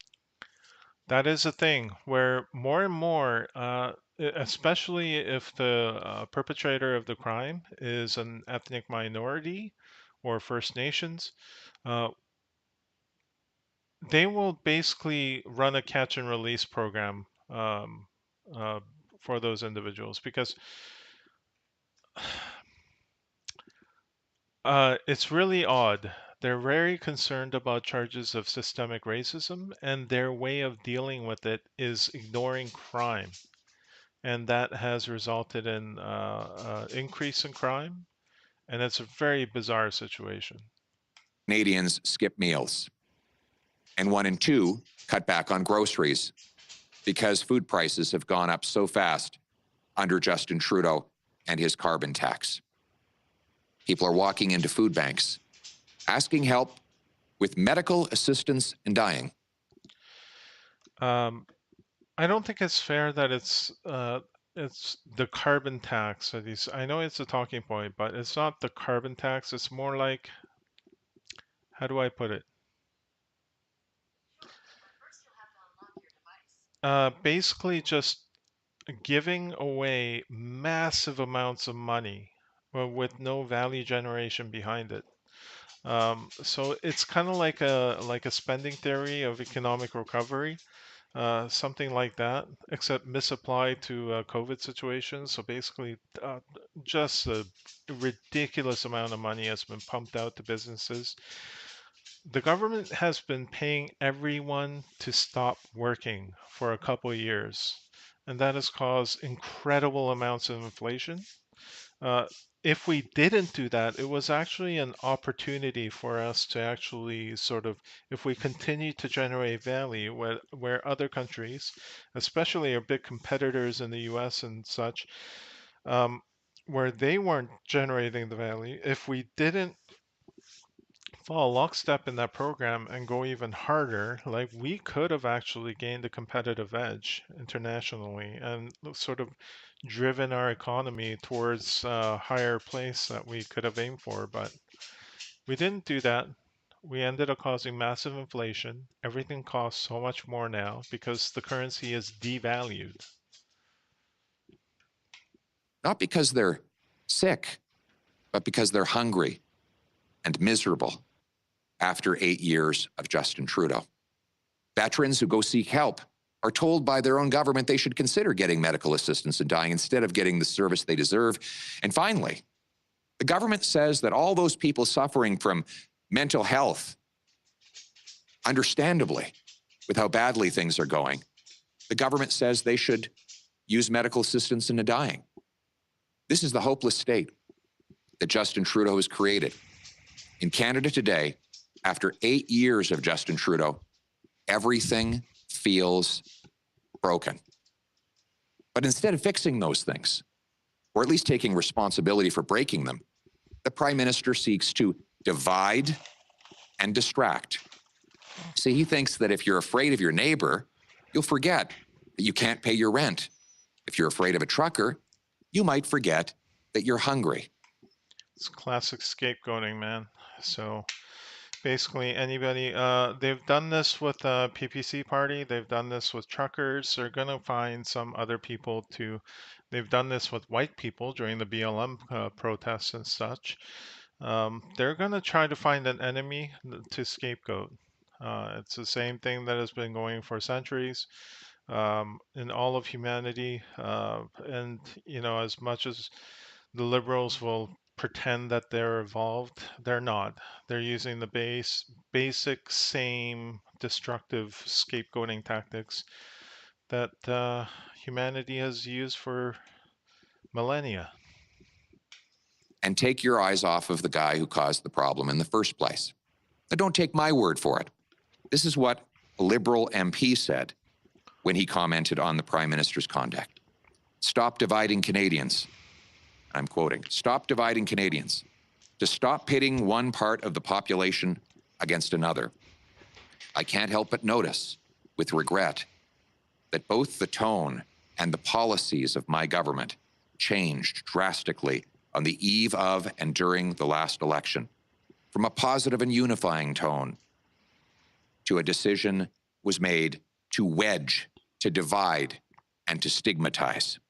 I fear that this politicization of the pandemic risks undermining public trust. That is Conservative Party leader Pierre Poilievre responding to the report on the Emergencies Act, which was released earlier today, and we'll have more on this throughout. Why did you cut him off? Where's the rest of it? Oh, damn it.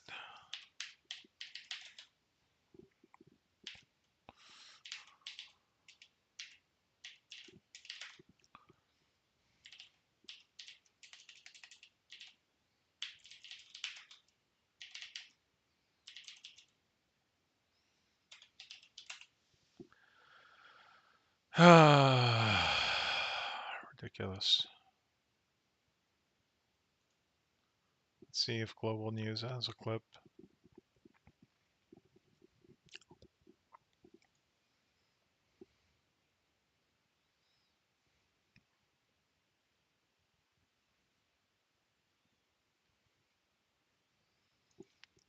Why this is so trash. Global, really? Stuck in an ad that it never plays? Well, I thought CP24 would have the full video clip, but obviously they don't. Let's see if we can find another source.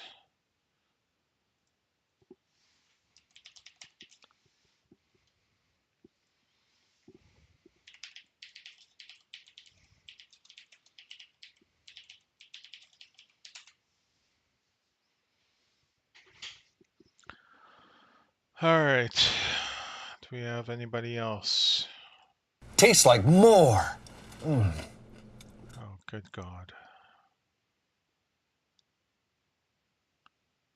Okay, just waiting for the ads to be over.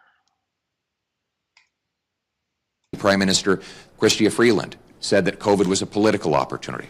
And his former finance minister, Bill Borneau, says that the Prime Minister used vaccines as a wedge issue to divide people.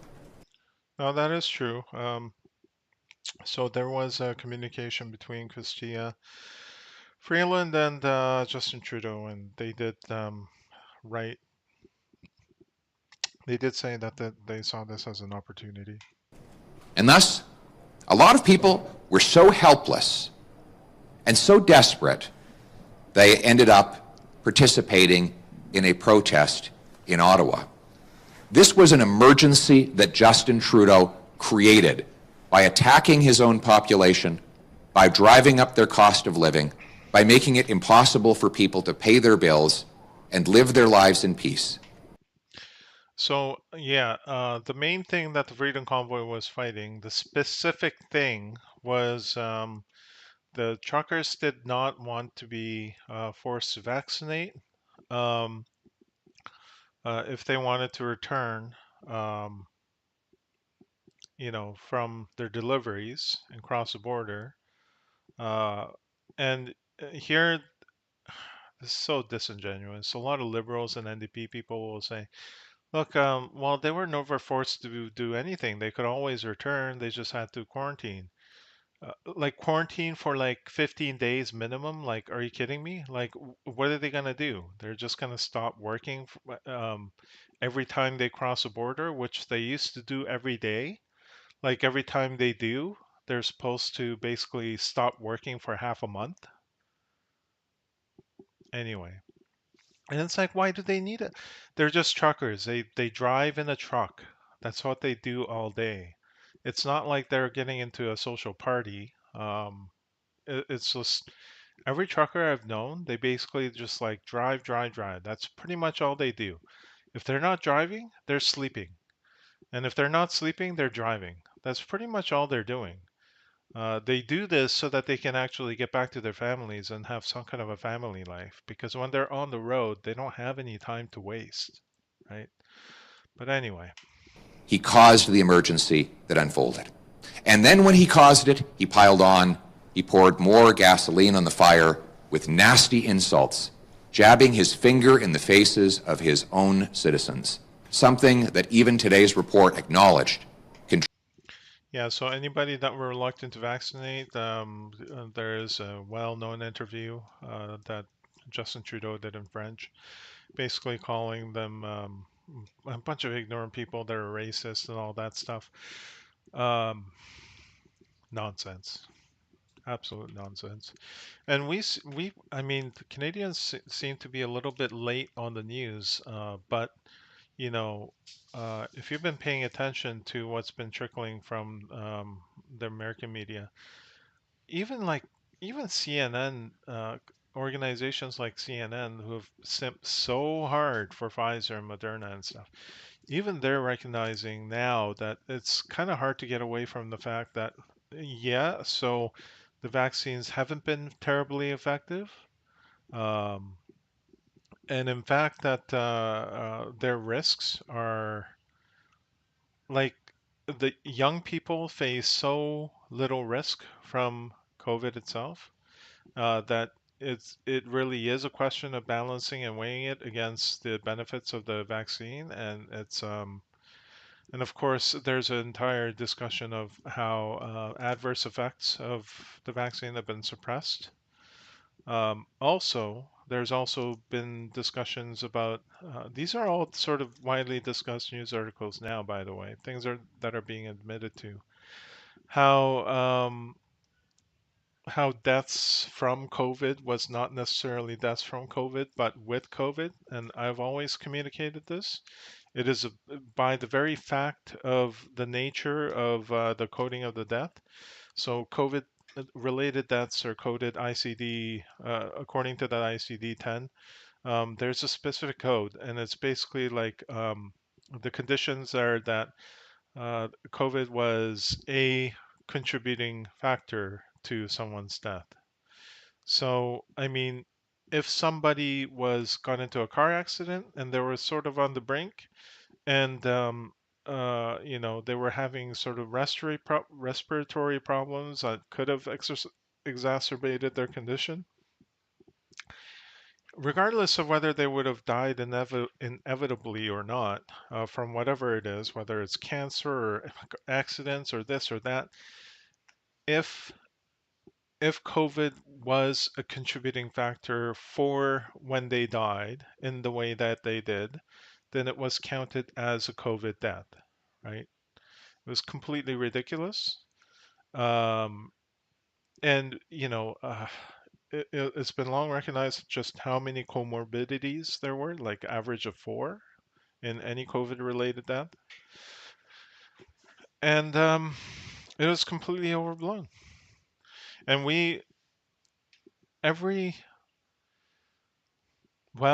anybody that are not intentionally blinding themselves recognize that, you couldn't vaccinate your way out of a COVID thing. The COVID spread was inevitable. Everyone will have had it. At best, it was a therapeutic. Maybe it reduced the severity, but maybe not. Actually, there's very good argument that improper application of the vaccine significantly contributed to heart complications or heart damage for a lot of people, because it's something that's never meant to be injected into the bloodstream. It's just supposed to go into the muscle. But the international guidelines for administering the vaccine stated that, don't draw blood before, and then if you hit blood, just go deeper and inject it there. It has to go in the muscle. Don't check for that because it might increase vaccine hesitancy by causing additional discomfort. That was a stance. The thing is, if it does go into your bloodstream, it acts as a marker that your immune system attacks. And if that enters your heart and your heart gets attacked, the thing about heart tissue is that it never repairs itself fully. The trade-off with the heart tissue for heart tissue is nobody ever gets heart cancer. Heart tissue is capable of developing cancer. The trade-off of that is that it's also incapable of repairing itself or replacing itself, right? So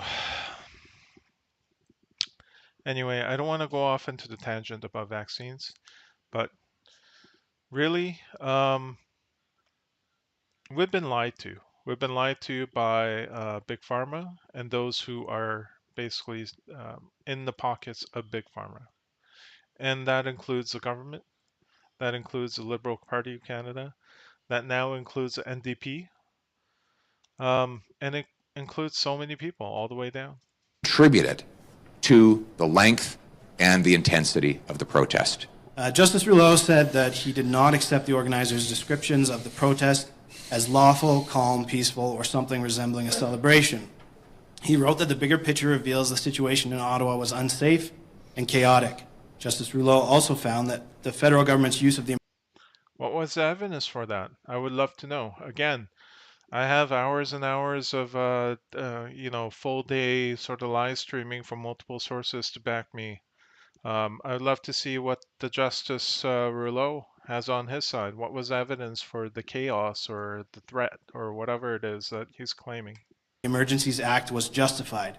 Do you accept Justice Rouleau's findings, and do you regret endorsing the Freedom Convoy?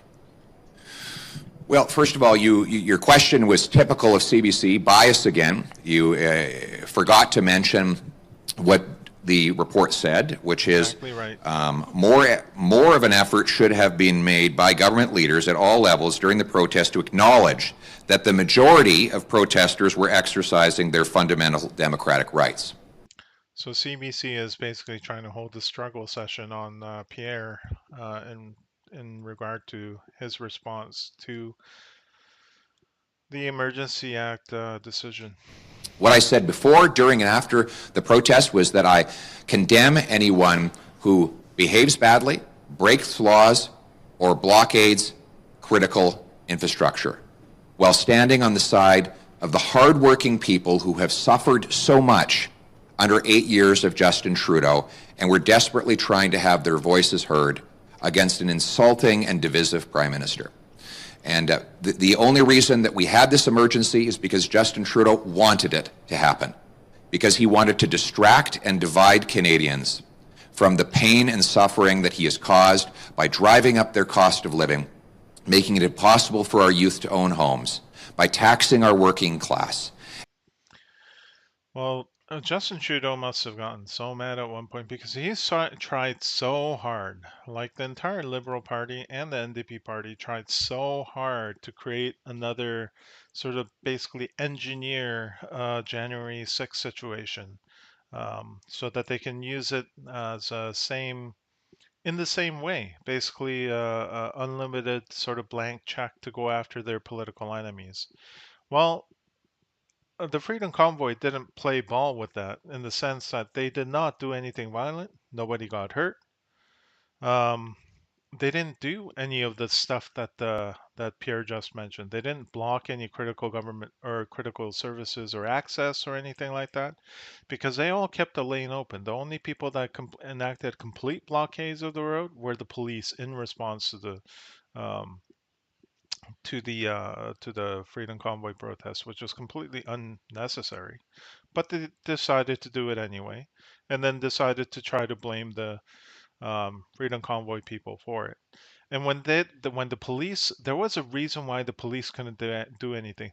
When the police made demands of the Freedom Convoy people, the conditions for which the protests would be deemed peaceful, they did so. They worked with the police, and they were willing to work with the police more. It's just that that wasn't good enough for Trudeau. He wanted his January 6th moment. He wanted to cast entire protests as unlawful overthrowing of the government, which I don't know how they could have possibly done, because what are they going to do? They didn't enter any government buildings or to take it over or anything. All they did was just have a peaceful protest on the streets. It was a party sort of celebratory environment where everyone was supporting each other. Um, and we have plenty of video evidence for that, which the commissioner never reviewed, right? And whatever evidence that the commissioner had, I would love to see it because it seems nonsense. It seems like cherry picked nonsense that's not supported by the full body of the evidence. And by imposing unnecessary and unscientific rules that brought an end to the livelihoods of countless heroes we needed for our economy. Thank you. Given the release of the Public Order Emergency Commission's report and rising Western alienation, it's clear there is divisions among Canadians. What role has Prime Minister Justin Trudeau played in this division, and how can it be resolved? He hasn't played a role. He is the division. His purpose is to divide and conquer. He believes that if he can turn Canadians against each other, then they'll forget how miserable life has become after 8 years of his tax hikes, inflation, and out-of-control cost of living.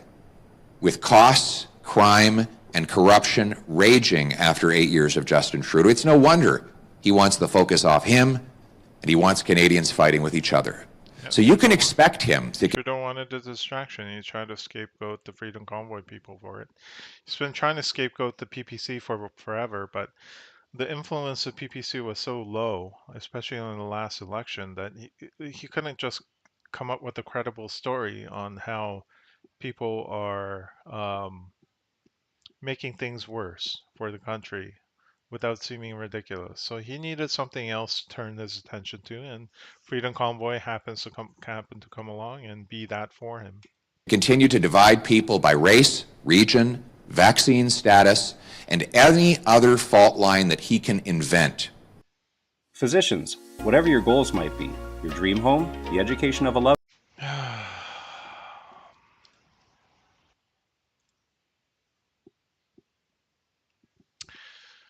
Okay, so that's all I had for the Well, we're now political joined by leaders' Keith response. Wilson.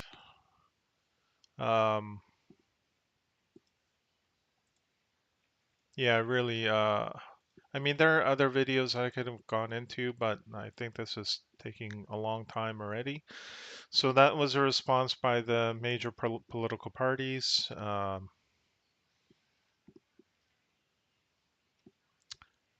Actually, let's see if we have.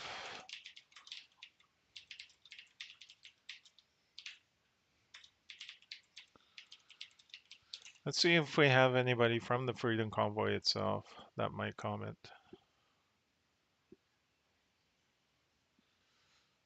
Keith Wilson.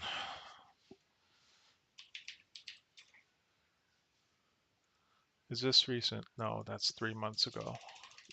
Keith Wilson responds to Emergency Act.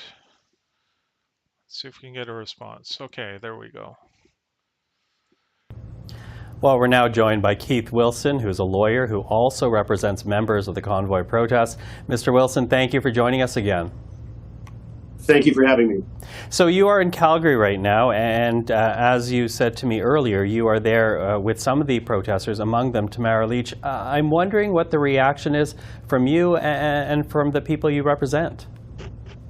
Well, I was in another meeting when the report initially came out, so they had a chance to digest it. And then when I came into the hotel room that I'm in right now, the leaders were all around, and there was this tremendous, painful look of sorrow and loss on their face, very similar to what we experience when we have a loss of a loved one. And what they explained to me is that they feel this is a dark day for our country. It's a dark day because we've always been proud of our respect for rights and freedoms, for human rights, for dialogue, political dissent. And this decision from Mr. Rouleau says that the threshold is of what occurred in Ottawa is enough to bring in the Emergencies Act and take rights from people to freeze bank accounts, personal business bank accounts. So they're quite concerned that we've taken a turn to more of an authoritarian country as opposed to the true north, strong, and free. Well, that is spot on, because the bar was so low and they characterized it as a high bar. So, I mean, I would hate to see what they consider a low bar is, because I mean, it's already so low that I don't know. Like, if you can crush a political protest that had no injuries, that had no property damage, and all it had was a bunch of people gathering in the streets and having a celebration. If that's the bar it takes to basically enact martial law against your own citizens, I don't know where we're heading. Like, this country, by this decision, we are already in the authoritarian territory. There's no going back. You know, I want to break that up a little bit and begin with the fact that, when you go through this report, Justice Rouleau does say that there were many peaceful protesters a part of the movement. In fact, he says that all governments should have done a better job of acknowledging that the majority of people were just exercising their fundamental and democratic rights, and should have been more clear, drawing a line of distinction between peaceful protesters and those who are not. Is that not at least encouraging to you? Well, yes, but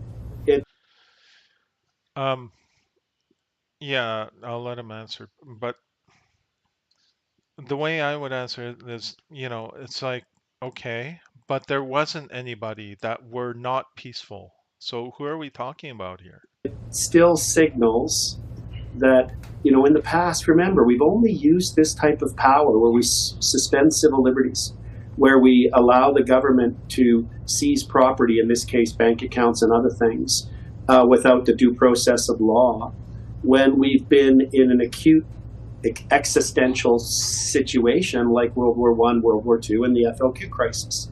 So we've completely established a new bar. And not only a new bar, but new powers, because back then, we didn't have digital banking and everybody had cash and so on. So, no, it doesn't give comfort. I think there's international implications to this. I think this decision today, respectfully, tarnishes Canada's image as a country that in the past has been this hallmark, this fresh air of freedom and respect for individuals and diversity of views and dialogue. So I take no comfort in any aspect of the report, to be candid with you.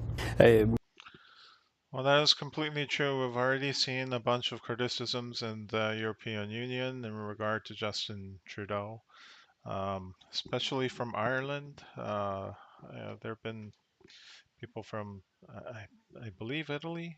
I don't know, but there's been several critical stands against Justin Trudeau because when Justin Trudeau is lecturing the international community about respecting human rights, this really flies in the face of that, the invoking of the Emergencies Act for what essentially was a peaceful street protest.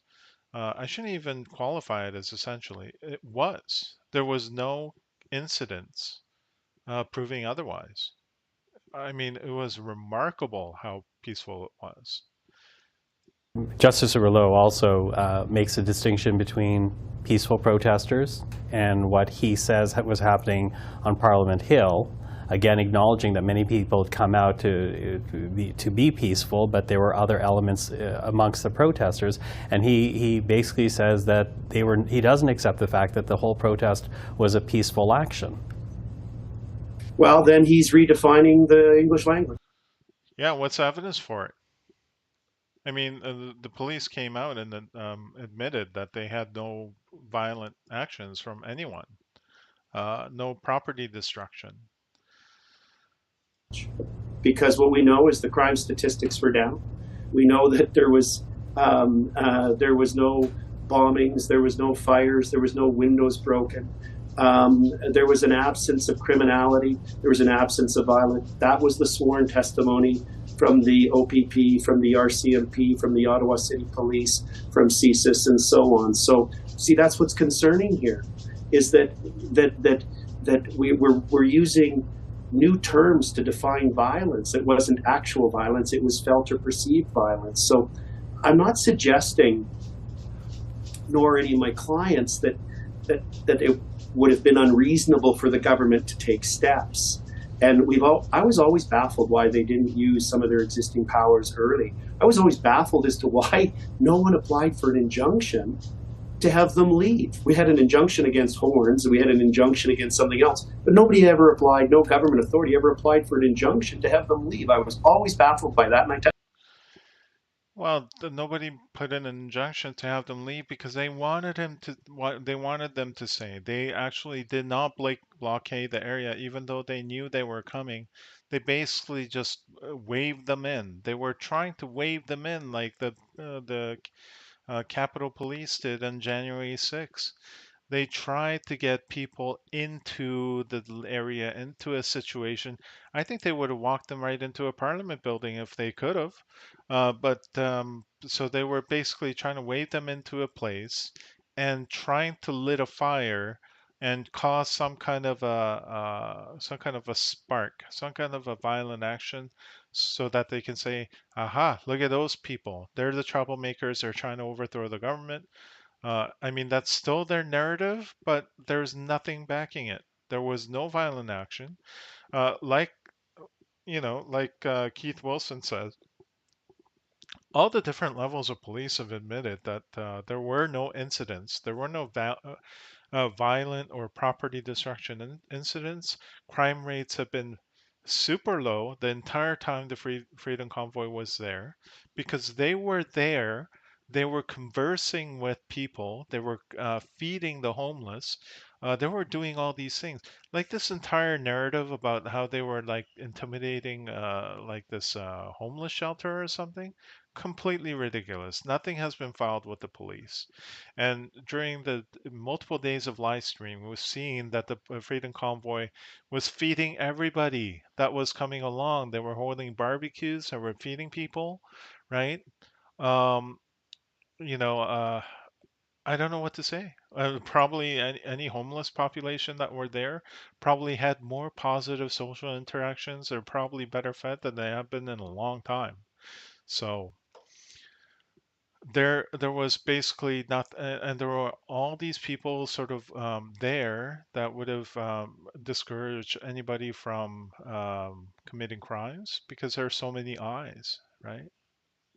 Testified to that during the inquiry. So I think it comes back to the high level point that we can get into the minutiae on these various points, but at the end of the day, the nature of civil disobedience that we saw has now been deemed to be sufficient to trigger these powers that have only been triggered in the past in World War existential situations of national security. And I think it's a chilling effect. It fundamentally changes the ability of not just this government, of any other government. That's what I think we've got to be careful about. We're all on teams, right? You're either conservative or liberal or left or right. Any government can use these powers now in a way that was not constrained prior to today. 2020 hindsight, I'm wondering, Mr. Wilson, would you have advised for things being done differently than they were from the protesters? What the hell could have they done differently? They had a protest, but they kept lanes open, right? They made sure that everybody could get to the places that they could have. I guess maybe like one minor thing would have been sort of take it easy on the honking in the first couple of days or whatever. But that quietened right down later on. I mean, what else could have taken place? They were trying to communicate with Pierre Trudeau or Justin Trudeau, sorry. But Justin Trudeau basically dismissed them as a bunch of terrorists, essentially, and refused to engage in a conversation. So that left them with not much to do except just keep on protesting, make their presence known. Like, what else could have done differently? No, I've reflected on that many times. As you can imagine, there was a very challenging environment. There was a lot of people with different views. My job, among other things, was to try and achieve Tamara's wishes, which was to always keep the protest peaceful, always keep it as respectful as possible, to make sure there was no violence, no vandalism, those sorts of things. There was no burning of churches or buildings or anything like that. And they've done that. It was these people had kept it peaceful. I mean, not burning of churches. The burning of churches was done by the Liberals and the NDP people in response to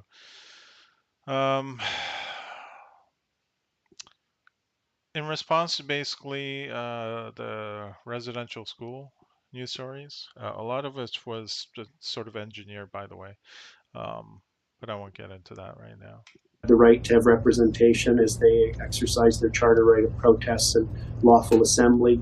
At no time, each of the police officials that we walked through, and I think it was even Lamenti as well, were any of the legal triggers met to declare this an unlawful assembly, even though everybody uses this phrase unlawful assembly, and they all agreed they weren't. They didn't meet the requirements. The Riot Act wasn't read under the criminal code. I could go on. So all in all, I think what should have happened was someone in the federal government should have said, hey, let's sit down and talk to these people. Let's hear them out. They didn't have to agree with the protesters, but the Canadian way to do things is have a civil discourse, see where we can agree, to on a way of a dialogue to move forward, to resolve grievances. And now, as a government, you don't have to work that hard anymore. You can ignore those who disagree with you. And if they get too boisterous and they start protesting, well, now you can seize their bank accounts. And That's basically it. It's completely ridiculous the way it is now. It was always insane. Like, he's completely right. Like, the government, the federal government, Justin Trudeau could have sent somebody to talk to the Freedom Convoy people. They didn't need to agree to anything. Just start a dialogue and see how things can be resolved.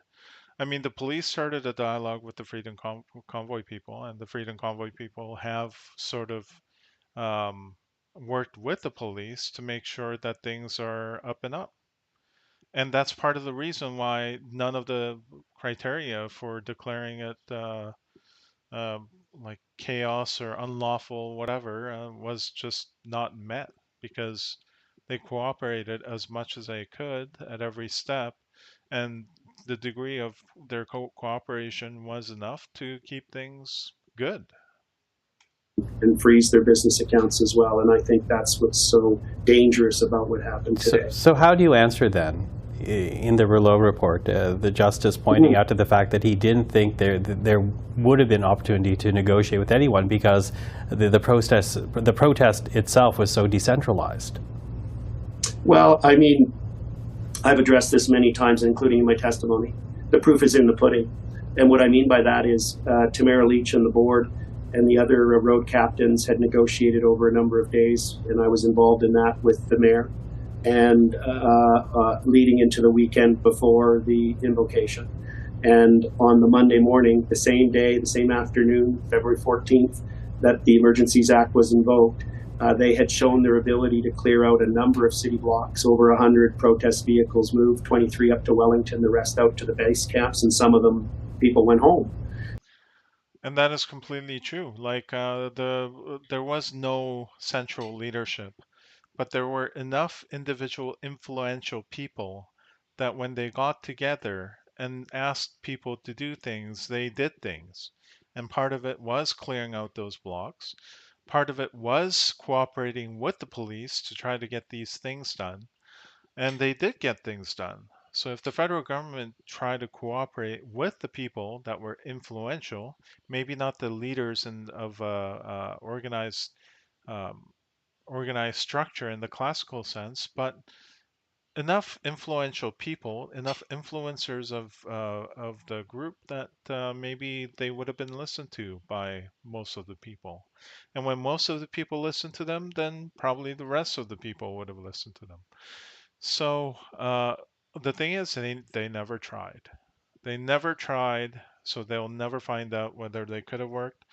But it's really disingenuous to say, well, we didn't even try, but even if we tried, it probably would have failed. Like, how do you know? What's the evidence? There could be no evidence for that. So I think they demonstrated their ability to have moral suasion and get the cooperation of the protesters. The only reason that was stopped was because the police put a stop to it, and that was the testimony under oath at the inquiry. So I think, and you know, and it worked. The civil discussion worked at Windsor. It worked at Coutts.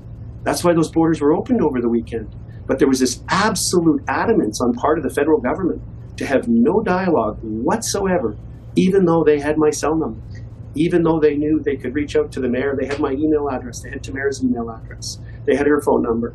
So it's disappointing. I hope that, you know, we've got it. Canadians need to decide whether they think this was a good thing, and they need to voice their views to their elected officials, and political parties need to decide what their position is, because if enough Canadians say, no, I don't think this is right, what's happened here, and it's not a reflective of my Canadian values, then a future government can amend the Emergencies Act to put in truly stringent thresholds so that it can't be used to simply quell protests and lawful dissent. Keith Wilson, thank you for the time today. Thank you very much. Welcome. Wow. I mean, credit to CPAC, at least they had Keith Wilson on. That's more than anything that Global CTV or CBC or any of these nonsense organizations would be willing to do.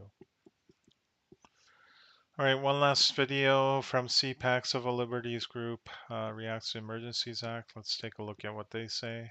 The Executive Director and General Counsel of the Canadian Civil Liberties Association. Today, the Public Order Emergency Commission released its report to the public. The Canadian Civil Liberties Association appreciates the work of Justice Rouleau and Commission staff, but respectfully disagrees with some of his conclusions and will be pursuing our judicial review of the federal government's invocation of the Emergencies Act last winter. In January and February of 2022, protests in and around Canada, and in particular, the occupation of Ottawa and blockading of its streets, created significant disruption and hardship for Ottawa's residents. Come on. I mean, it's really saddening that Civil Liberties Association, Canadian Civil Liberties Association, is just completely willing to accept those claims wholesale like that. You know, using words like occupy. They weren't occupying anything. Like occupying space? What do you mean? They weren't occupying buildings. They weren't occupying institutions. They were peaceful protests, right?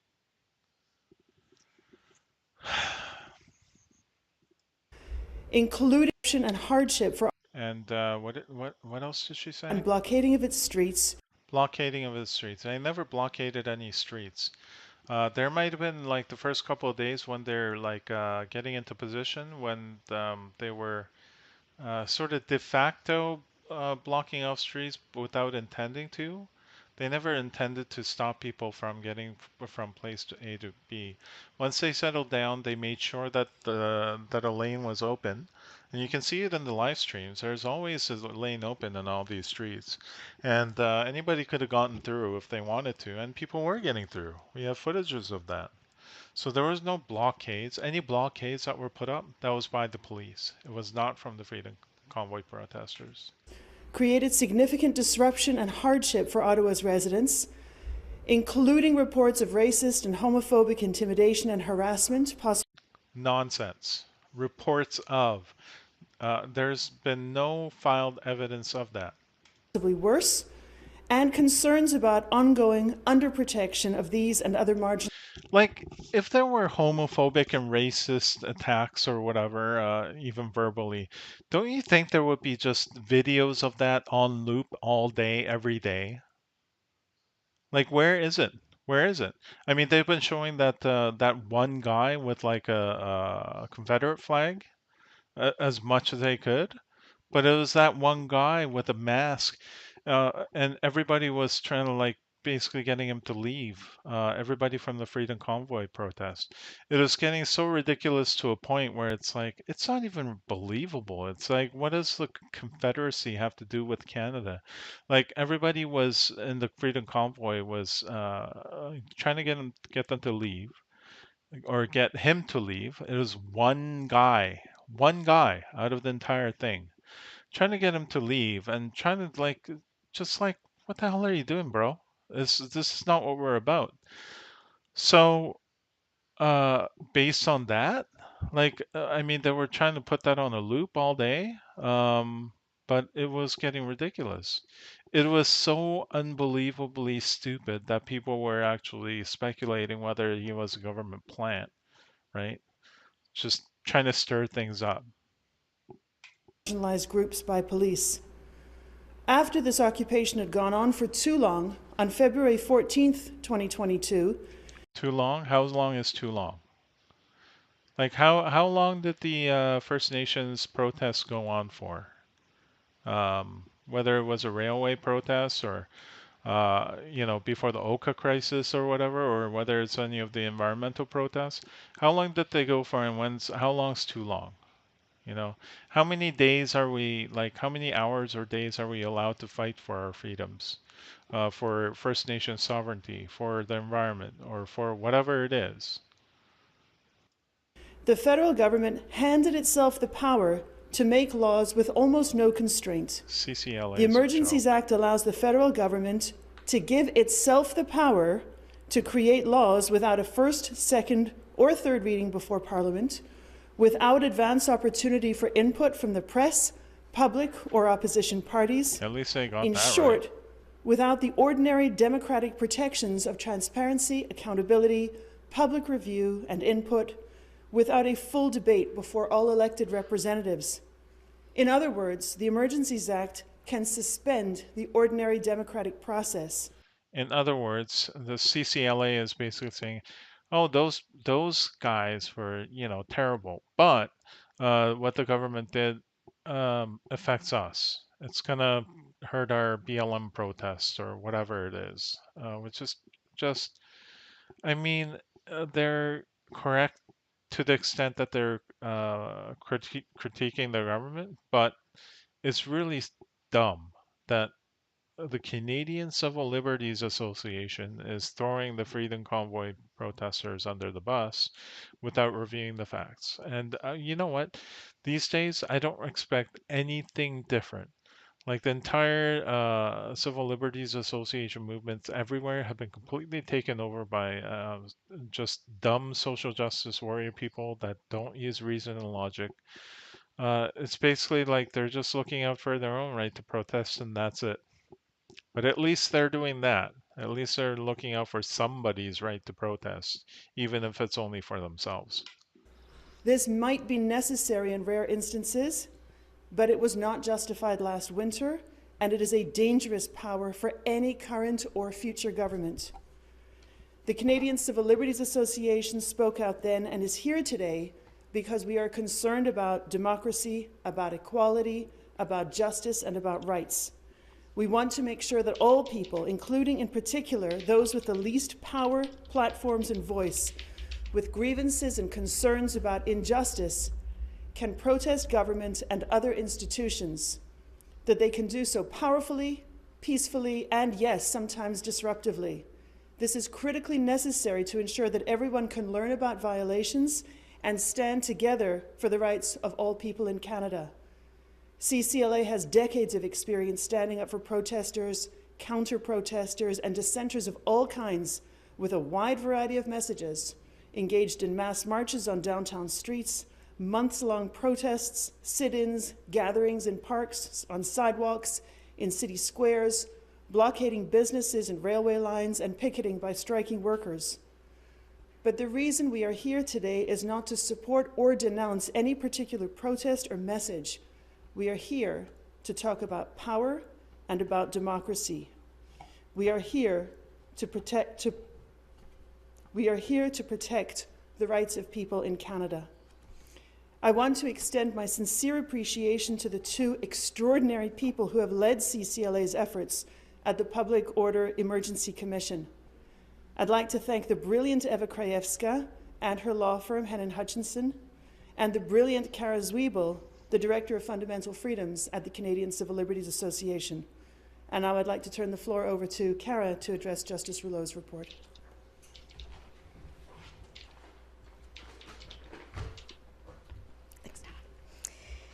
Good afternoon. My name is Kara Zwiebel. I am Director of the Fundamental Freedoms Program at the Canadian Civil Liberties Association and was a co-counsel for the CCLA before the Public Order Emergency Commission. We are obviously still digesting the Commission's findings, conclusions, and recommendations, but wish to make a few brief comments at this time.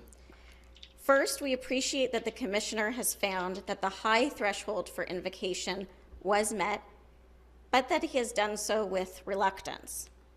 We are still examining the Commissioner's reasons and findings in support of that conclusion, and we'll have more to say in the coming days. It is significant that in his statement earlier today, the Commissioner noted that the factual basis underlying his conclusion was not overwhelming and that reasonable and informed people could come to a different conclusion than the one he did. Our view remains that this threshold was not met. Justice Rouleau acknowledged in his report that his task was not to assess the legality of the government's decision to invoke the Act. That is the job of the courts. And that is why we initiated and maintained our application for judicial review before the federal court. The court will assess the legality of the declaration and also consider the legality and constitutionality of the emergency measures that were put in place.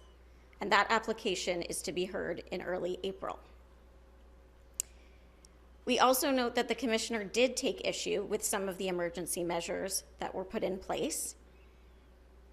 His report deals in some detail, in particular with the economic measures, finding that there were problems in terms of the process that was established and the circumstances that it led to for those impacted by the order.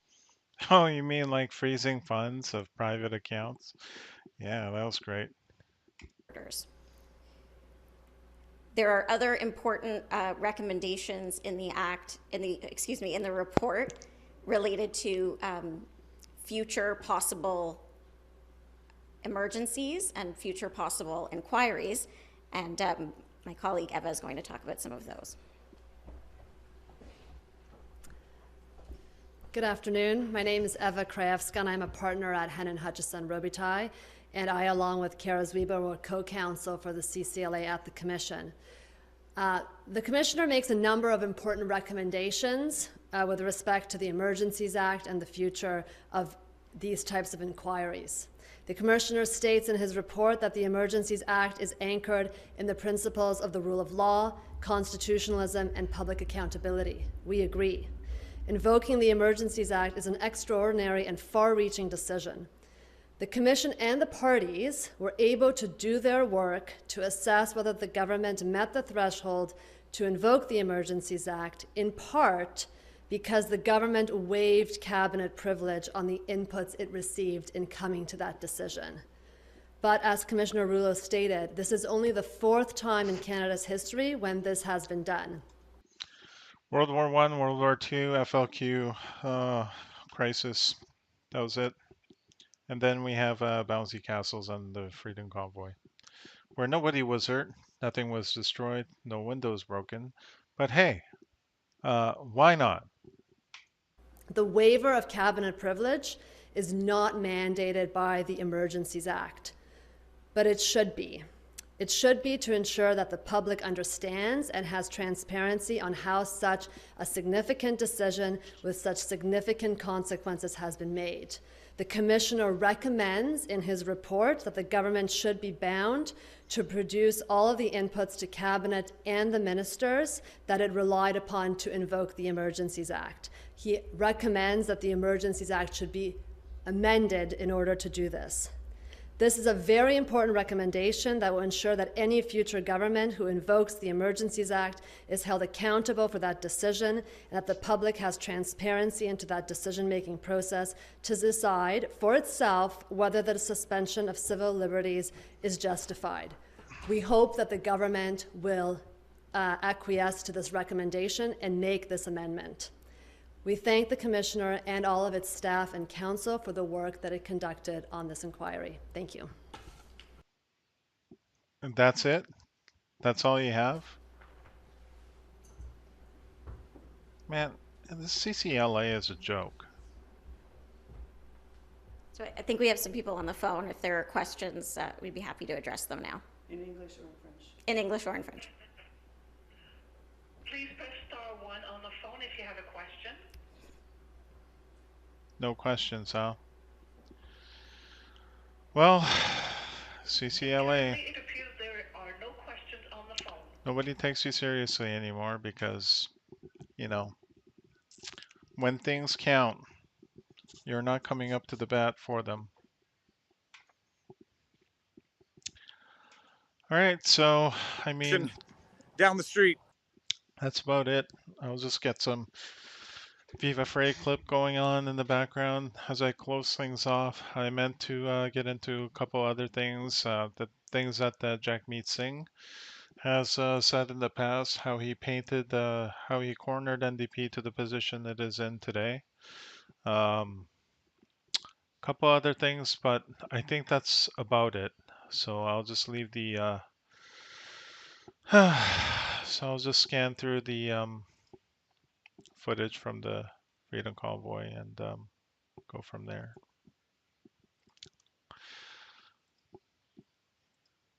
Like, Wake up. it really is just like a little celebratory party. sort of environment. One thing, that I just saw right here, right? Um, so this was a site that a lot of people accuse people of defacing or whatever. They basically, like, the police put a wall up everywhere, so that people couldn't even pay their respects to the monument, right? Eventually, what happened was that the Freedom Convoy people just took all these fencing down, and made sure to clean up after the site. They basically cleaned it every day, picked up um, after the surrounding area, and just made sure there was nothing going on, and people, veterans and other people, could come to the monument and pay their respects. And that's what happened. No incident going on. Um, you know, I think a lot of Canadians still believe that this monument was defaced by the Freedom Convoy. I mean, you can see people clearing snow right now. People are just taking shovels and clearing the snow and maintaining the place. Nothing going on. A lot of veterans there. A lot of people paying respects to the monument. You know, all these lies, man, about this Freedom Convoy. All the lies that were told, and those lies being used to justify um, the Emergencies Act, something completely unproportional to what's happened. We've seen confirmation that at every police level they reported that there were no incidents, and actually the crime rate was lower than it was before, and that nobody met the requirements, the threshold to basically declare it an unlawful protest. But despite that, Emergency Act was declared. A long time liberal, diehard commissioner basically giving his rubber stamp, despite the wording of the um, Emergency Act, not justifying the actions of Justin Trudeau at all. And going forward, whether it's the Liberal Party or the Conservative Party, any government in power, they're going to be able to completely destroy any protest that happens. It's going to be insane. So, whatever bed that you've made, you're going to lie in it, people. Um, a lot of Liberals and NDP cheering this on. And, I can't take them seriously because so many of these people pretend to fight for the rights of the disenfranchised. Uh, you don't accomplish that by simping for people in power, for simping for big pharma, and crushing your opposition when there's any kind of resistance. So these are just basically, it drives me nuts, man. Like, people that have no stakes in the game, basically middle class, sort of professional people that have comfortable lives, and basically uh, trying to shout down anybody that sort of offends their elitist sensibilities. It's maddening. So come on, man. Like, the guy's back in the background, spreading out salt, de-icers. Earlier, we saw people clearing snow with snow shovels. Right now, Viva Frey is having a bunch of interviews with people that are going by. I mean, does this look like a chaotic, anarchic, whatever thing to you? Does this look like an unlawful, horrible event? It's just people walking around celebrating the fact that they can get together and protest something that they didn't like peacefully, and exercising their democratic power that they always believed in. It's just people being people, man.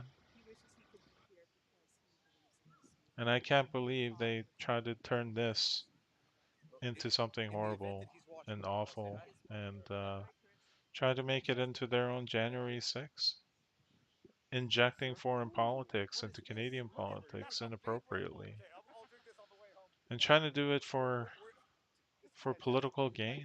It's nonsense. So this is just one of Viva Frey's clips. It's like a 4 or 5 hour clip, but he's been filming for like 6, 8 hours every day. A lot of other people have been too. It's every day, multiple of these streamers, tons of footage available. You can just see how peaceful it is. You can see how celebratory it is. There's no vandalism going on. Nobody's being intimidated. Nobody's being hurt. It's just a big party atmosphere. You can see some tents, probably some people giving out food. A lot of food trucks were there. Actually, a lot of organization there as well. Like people were bringing in, there were like, basically some of the influential people in the convoy were bringing in propane tanks to cook for people. So basically, anybody that's homeless in the area would have had unlimited food during the protests. And this is just organic gathering of people, and this is and people, and they've done more for the people in need in the area than anybody else ever has in that area through the government or otherwise. So I mean, that's it.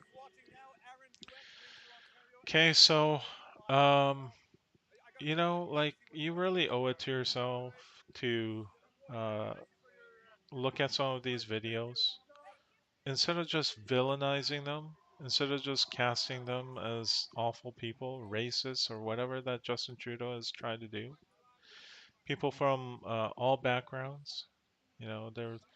On one of the nights, there was a big dance party with music by the Sikh truckers. In one of these interviews, it's like Viva Frey had. I remember. Yeah. Anyway, just people from all backgrounds, from every part of the country, just getting together and supporting each other. There's no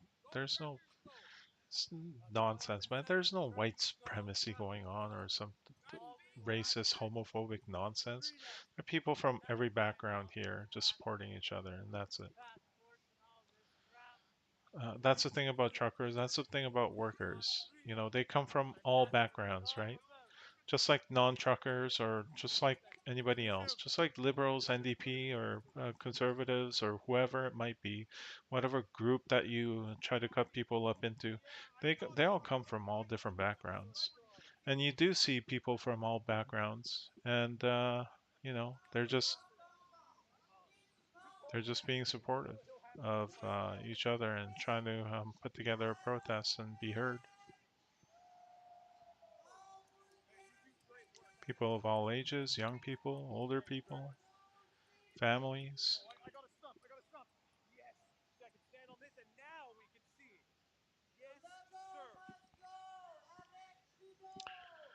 Anyway, I recommend you check out some of the footage because there's such a huge body of evidence of how peaceful and how lawful the protest was that the only way you could believe uh, the false characterization as this unlawful chaos is if you're bigoted about it, if that's the only thing that you want to believe, and if all you want to do is just confirm your own bias. I mean, if that's what you want to do, I don't know. Like, where does that put you?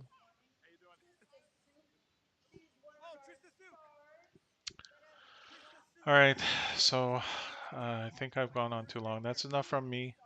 Those are the interviews in response to the Freedom Convoy, um, like Emergencies Act decision. Um, by the Commission. We've seen interviews from Trudeau, NDP, and the Conservatives, as well as the Civil Liberties Union, and as well as the legal representation from some of the convoy, um, Freedom Convoy influential people as well. So. That's it. Thank you for listening and have a nice day.